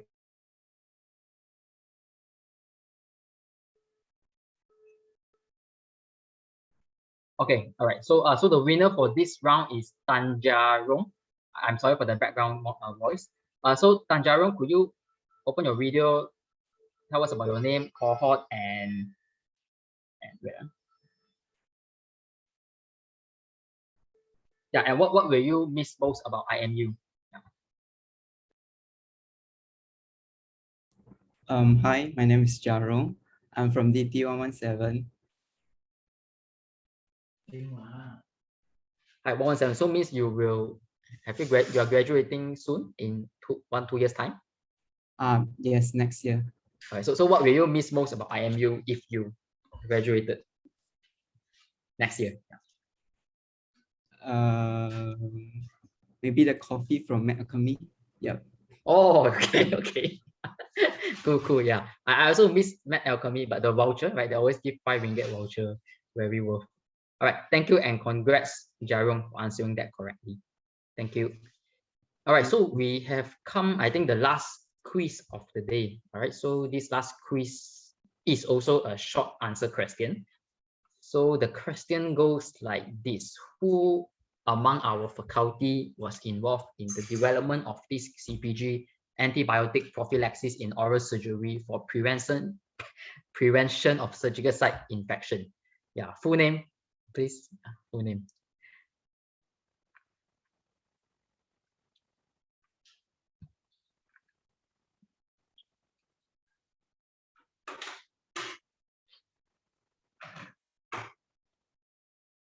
Does anyone knows?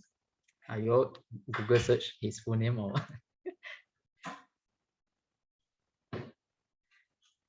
Okay.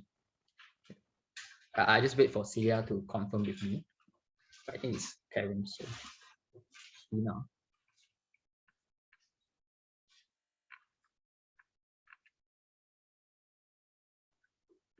Okay. Okay. All right. So it is Athena Tan. I just want to clarify. Is it correct, Celia? Athena. Okay. Okay. All right. All right. So congrats, Athena. You are the final winner. Not final. There's one more. Second final winner for this. So Athena, would you like to open your video, tell us about name, cohort, and how is your postgrad life now? Yeah. Oh, do I really have to on my video because I look pretty horrible right now? It's up to you then. Yeah, can.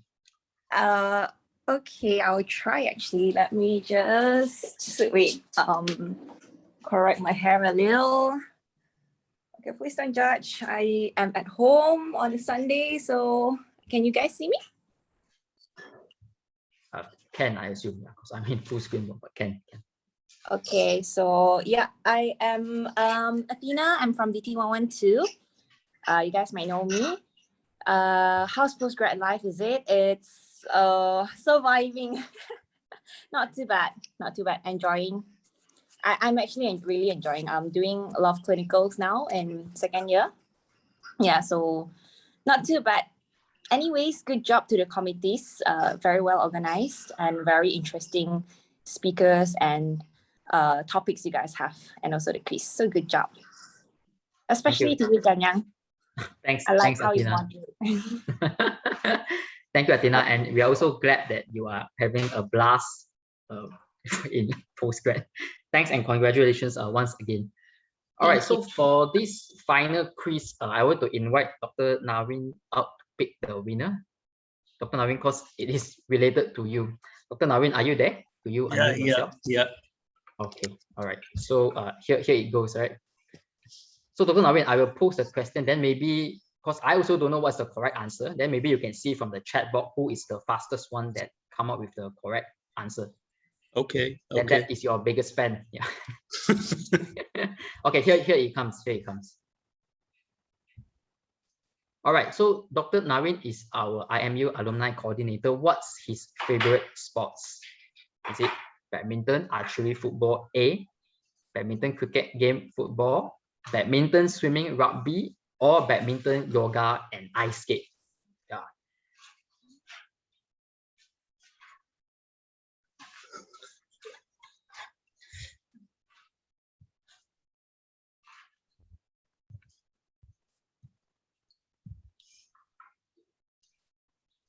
Yeah. So how Dr. Naveen? Who's your biggest fan? I see Junai, but Junai can she participate? Yeah, she's our alumni, of course. Yeah. So Junai is first. Okay. Congrats, Junai. All right. Congrats, Dr. Chong. Hi, Dr. Chong. So I really know you. Maybe you could share with us about yeah. Yeah. Maybe you can share with us. Yeah. I mean, anything you want to share about Dr. Chong? What I want to share about. Or maybe about how is your final year? Yeah, how is your final year? Yeah. And how do you celebrate your getting the degree then? Yeah. How's the celebration like? Actually, there's no celebration. I will celebrate with you guys, I guess, when I come back. I think that's my #1 celebration, to be able to come back to see all the students and everything. I'm really, really excited. Okay, all right. Thanks. I want to congratulate Dr. Chong for a feat achieved. It was not easy to go through these 4 years. Thank you, Dr. Chong, and congratulations. Okay, so we have almost come to the end. Remember, we still have this lucky draw. But before that, I just want to say some words of appreciation. Of course, thank you to all the speakers here today, Dr. Chong, Dr. Mabel, Dr. Quay, Madam Hall, and Dr. Rohit for not holding back in sharing about your knowledge, experience, wisdom. I'm sure everyone here have benefited tremendously from this. And of course, also thank you to the audience here for spending your Sunday morning with us. And I thank you for your sporting attitude to participate in the quiz. So it was, all the prize are almost gone already. And also I'd like to take this moment to show appreciation to the team behind the scenes. So this is all the culmination of teamwork, of course, led by our president, Dr. Lim Wee Wen, Dr. Eunice Lui, Dr. Celia Chong, and of course, coordinated by alumni coordinator, Dr. Naveen, and not to forget the alumni relations officers at the background, Miss Indu and Angela. So really, it was a team effort. So really, thank you, everyone. We'd also like to thank the support of the higher management of IMU School of Dentistry, Associate Professor Dr. Munil, and Associate Professor Dr. Siwa. And in fact, I've seen them here. So maybe Dr. Munil or Dr. Siwa, would you like to share with us something in this today?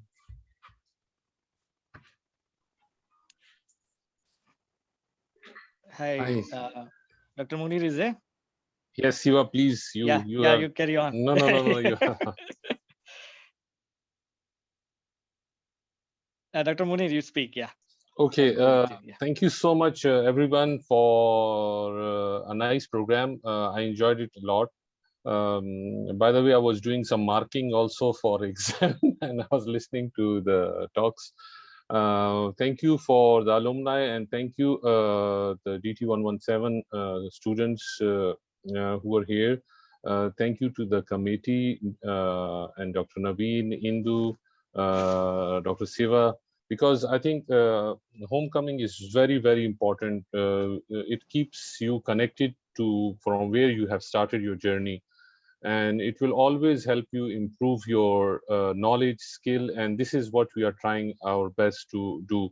And as the dean mentioned this morning, that next year is 15th anniversary. Definitely the school is still a teenager and still a few years to go to be a mature school, what they call it, like in 20s. We have a lot of things planned for the alumni, for the students, and for the faculty. So I hope you guys would participate in that.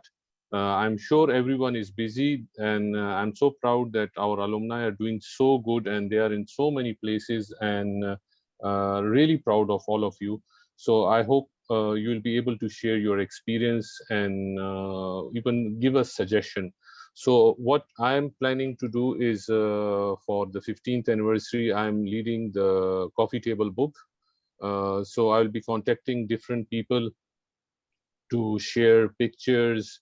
So all of you start gathering all the pictures what you have of IMU when you are a student, or you are a student. So there are like last time, there will be different section. So I will be contacting some of you to help me out with this. Other than that, thank you so much again to all of you for coming together and on this Sunday morning and sharing with all of us. Thank you so much. Dr. Siva, over to you. Yeah, thanks, Dr. Munir. Thanks, everyone. I'm a new player here for the alumni engagement. So it has been, I mean, recently past 4 months, I was promoted to Associate Dean for Quality and Stakeholders Engagement. So from that time, I think I was in contact with Ms. Sindhu and Dr. Naveen. And I'm happy to tell you, we have a very nice team with Dr. Naveen coordinating the events. I've been following up with him and Ms. Sindhu as well. And thanks the host, Young, Zin and Viren for this wonderful Sunday. And we had a lot of, I was following up the talks except for Miss Hose, I missed a while. But all the talks were really, kind of perspective sharing and kind of knowledge sharing we really need to know. And if you really think the students like DT117, many are here actually. So I would put a gentle request.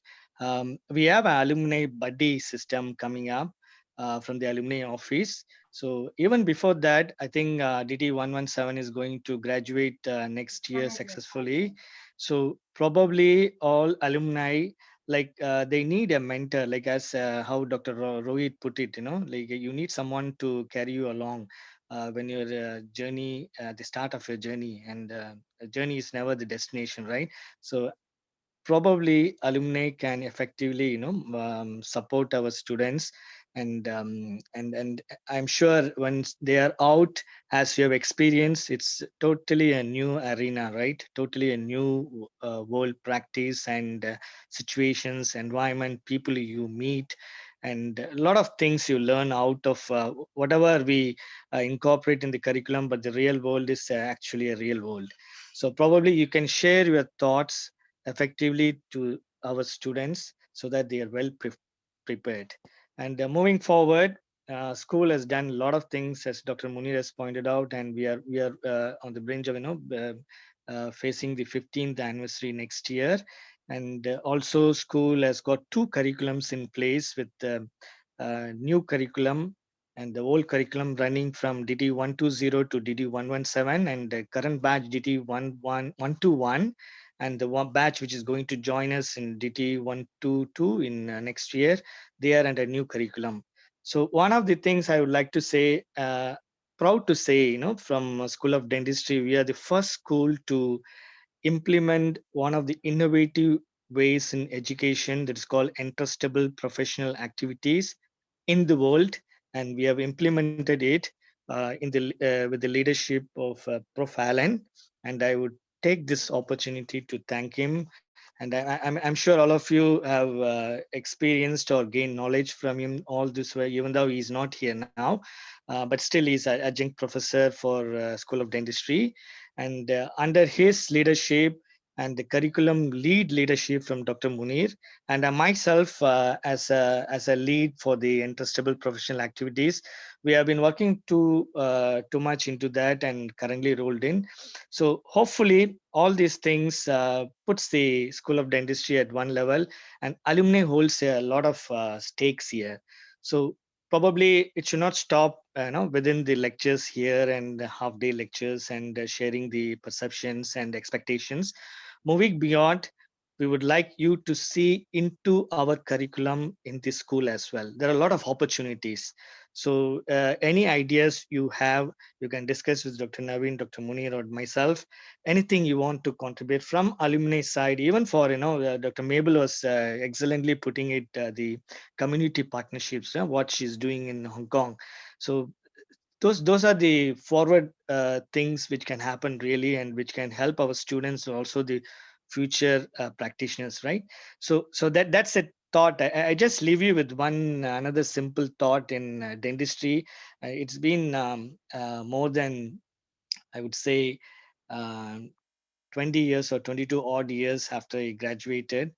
One of the things, even though all of us learn by kind of explicit knowledge, or learn by textbooks, learn from others' experiences, but beyond that, there is one thing we need to always think in our mind, that's called tacit knowledge. Tacit is something, if you really look into the dictionary, they say implicit knowledge.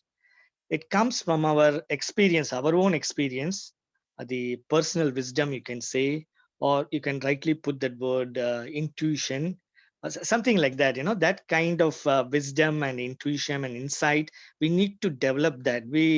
As a beginner, probably you want to have a mentor, and you want to have a lot of sharing perspectives from others.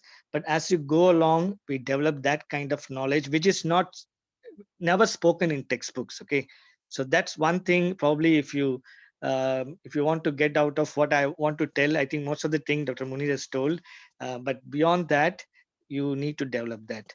And I would expect a lot of support from you in the future, and anything which can help our collaboration with you, and you are the students of IMU and everything, and to our students also, who are very energetic. And the generation is changing, like 10 years, and now the students, the way they ask questions, the way they can assimilate those questions and answers, it's quite astounding and quite going forward. So to equip all those things, they need your support as well. And that's what I can have a request here. And good luck to your all your attributes and experiences. And I think you make a wonderful life together. Thank you, guys. Thank you so much, Dr. Munir and Dr. Siwa. Yeah, so we really appreciate your support, and I really love the idea of expanding this integration between alumni and the School of Dentistry, even in curriculum development. This would provide multiple avenues for the alumni to practice their leadership, professional development, and also foster a closer bond with the school. Yeah, fantastic idea. Thank you so much. Thank you. All right, so I also see Dr. Naveen and Dr. Nikla here. So maybe Dr. Naveen or Dr. Nikla, would you like to tell us something? It's been a while since I see you all. I'll let Dr. Nikla go first if she's here. Dr. Nikla, are you here?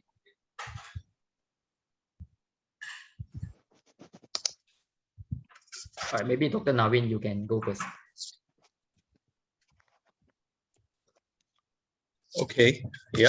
So it's great to see so many names from the previous batches in this today in the meeting today. So thank you all for coming. I mean, this program is for you guys, and when I see familiar names, it just gives us so much happiness. And like what we've been trying to tell, these are things we try to engage the alumni with. But if you guys have some ideas, and just come up with the idea and let us know, and we'll see if that can work, because you are the youngsters and you have great ideas, I'm sure. So please come up to us and share your ideas, and let's see if it can work. And I can't stress again on the fact that next year is a big year, 15th year for SOD and 30th year for IMU. So we'll need a lot of you to make that work and make it successful. So if you want to volunteer in anything of the in the coming year, please let me know, and I'll include your name in that, and we can all work together. That's it. Thank you. Thank you. And I want to thank the committee, my team in the dental chapter, Viren, Janyang, Celia, and Eunice, who have done an amazing job over the last year. They've done so many events, and even the homecoming, I think, has been one of the very well-conducted homecomings. Okay, so thank you very much. I also want to thank the ARO office, the Alumni Relation Office, and also the technical team helping us conducting this meeting today. Thank you, Janyan. Thank you, Dr. Naveen, for the inspiring message. So yeah, I agree. If anyone have any idea, just approach Dr. Naveen. He's very friendly, affable. He has been the bedrock of the dental alumni, and he will do his best to accommodate our requests, which will result in the alumni that you are experiencing right now. Thank you, Dr. Naveen. Thank Dr. you. Nicola, are you there? Okay, if not, before I forget, maybe because Dr. Rohit mentioned that he has some notes to share. Does the participants want them? So if one, just type in the chat box yes to show Dr. Rohit, then yeah, to provide the notes, the tips.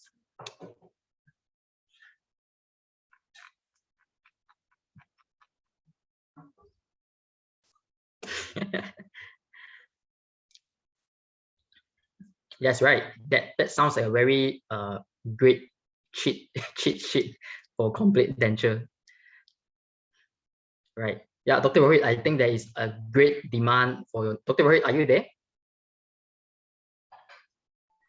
Yes. I will share. Okay. I will share with you, and you can share with whomsoever is interested. Okay. All right. Yeah. So that's why just register in the form. There's an email, so we would send the notes to all the email participants. All right. So yeah, for those that are left out earlier, just register in this form again. All right, I think we are coming to the penultimate event of this alumni, which is the wine opener. All right, so for this lucky draw, I will invite Dr. Chong to conduct the lucky draw session. All right, Dr. Chong, are you ready? Do you want to speak, or you want me to speak?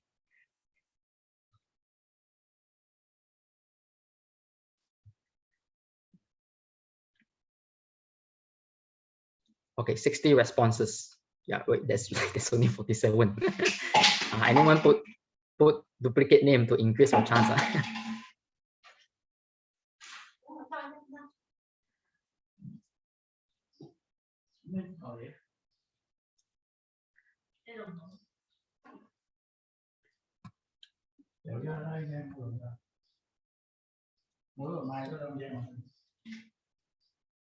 Okay, so let's see who will be the first winner of the coveted wine opener. Sorry, just now my internet lag. No problem, no problem. Okay. You want to take over? Okay. It's okay, you can continue. You just inform me when you want to start. Okay, all right. I think we'll start now. Okay, let's spin the first wheel. Okay.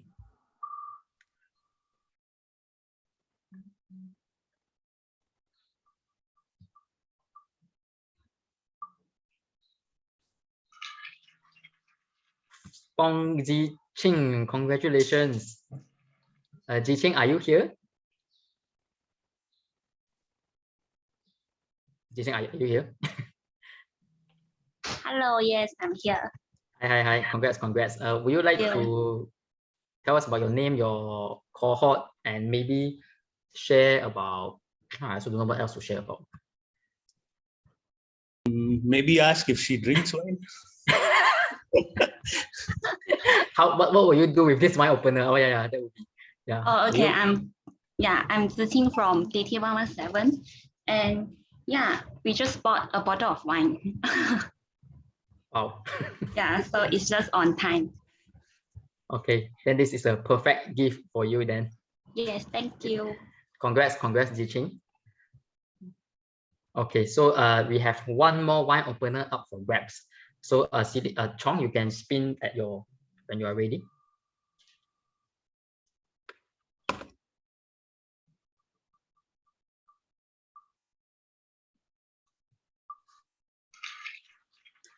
Lao Li Wei, congratulations. Li Wei, are you here?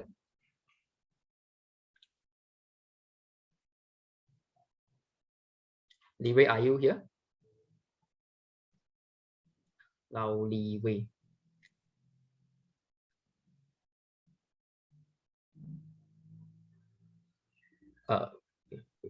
Sorry, give me a second.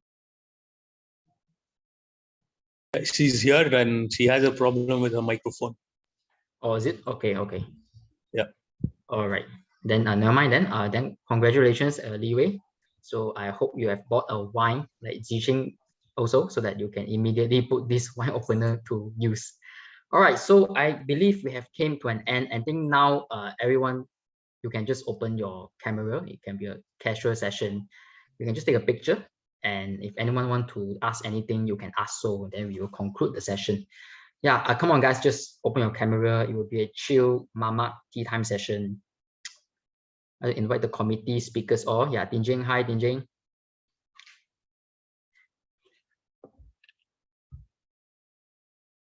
Okay.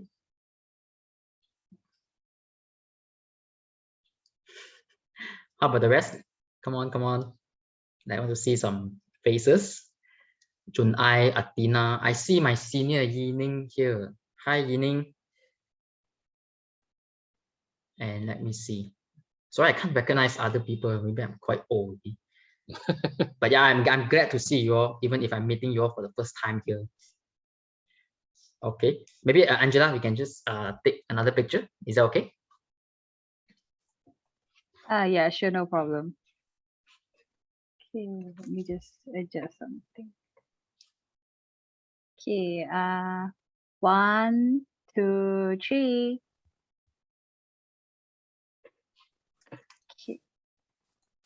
Okay, it's okay. Done. Yep. Okay, thank you so much. Thanks. Thank you. All right, then with that, I would call today's alumni to an end. And yeah, you can thanks again once again for attending. Yeah, and have a nice Sunday.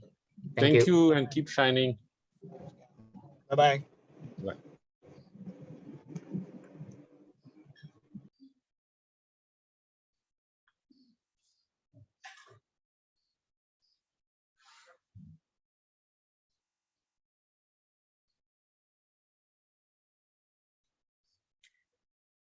Okay, I think Vivian is not here. Chong or Dr. Narwin, I don't think we'll do any discussion. We'll do it after this, right? I don't think there's anything to discuss right now. I think we just take a break. Yeah, just enjoy the Sunday first. Okay. Okay. Anything, you guys let me know. Sure. Thank you so much, everyone. Angela, I think you can just close the meeting room now. Thanks, Angela, for everything. You're the host. Thanks, Jen. I see Chupwai, Kiwin. I forgot we need the address of the Leeway and Fong. I forgot to mention to deliver the wine opener to them. Can you approach them? Yeah, can. No problem. You know who's Ziqing? I can approach her. Okay.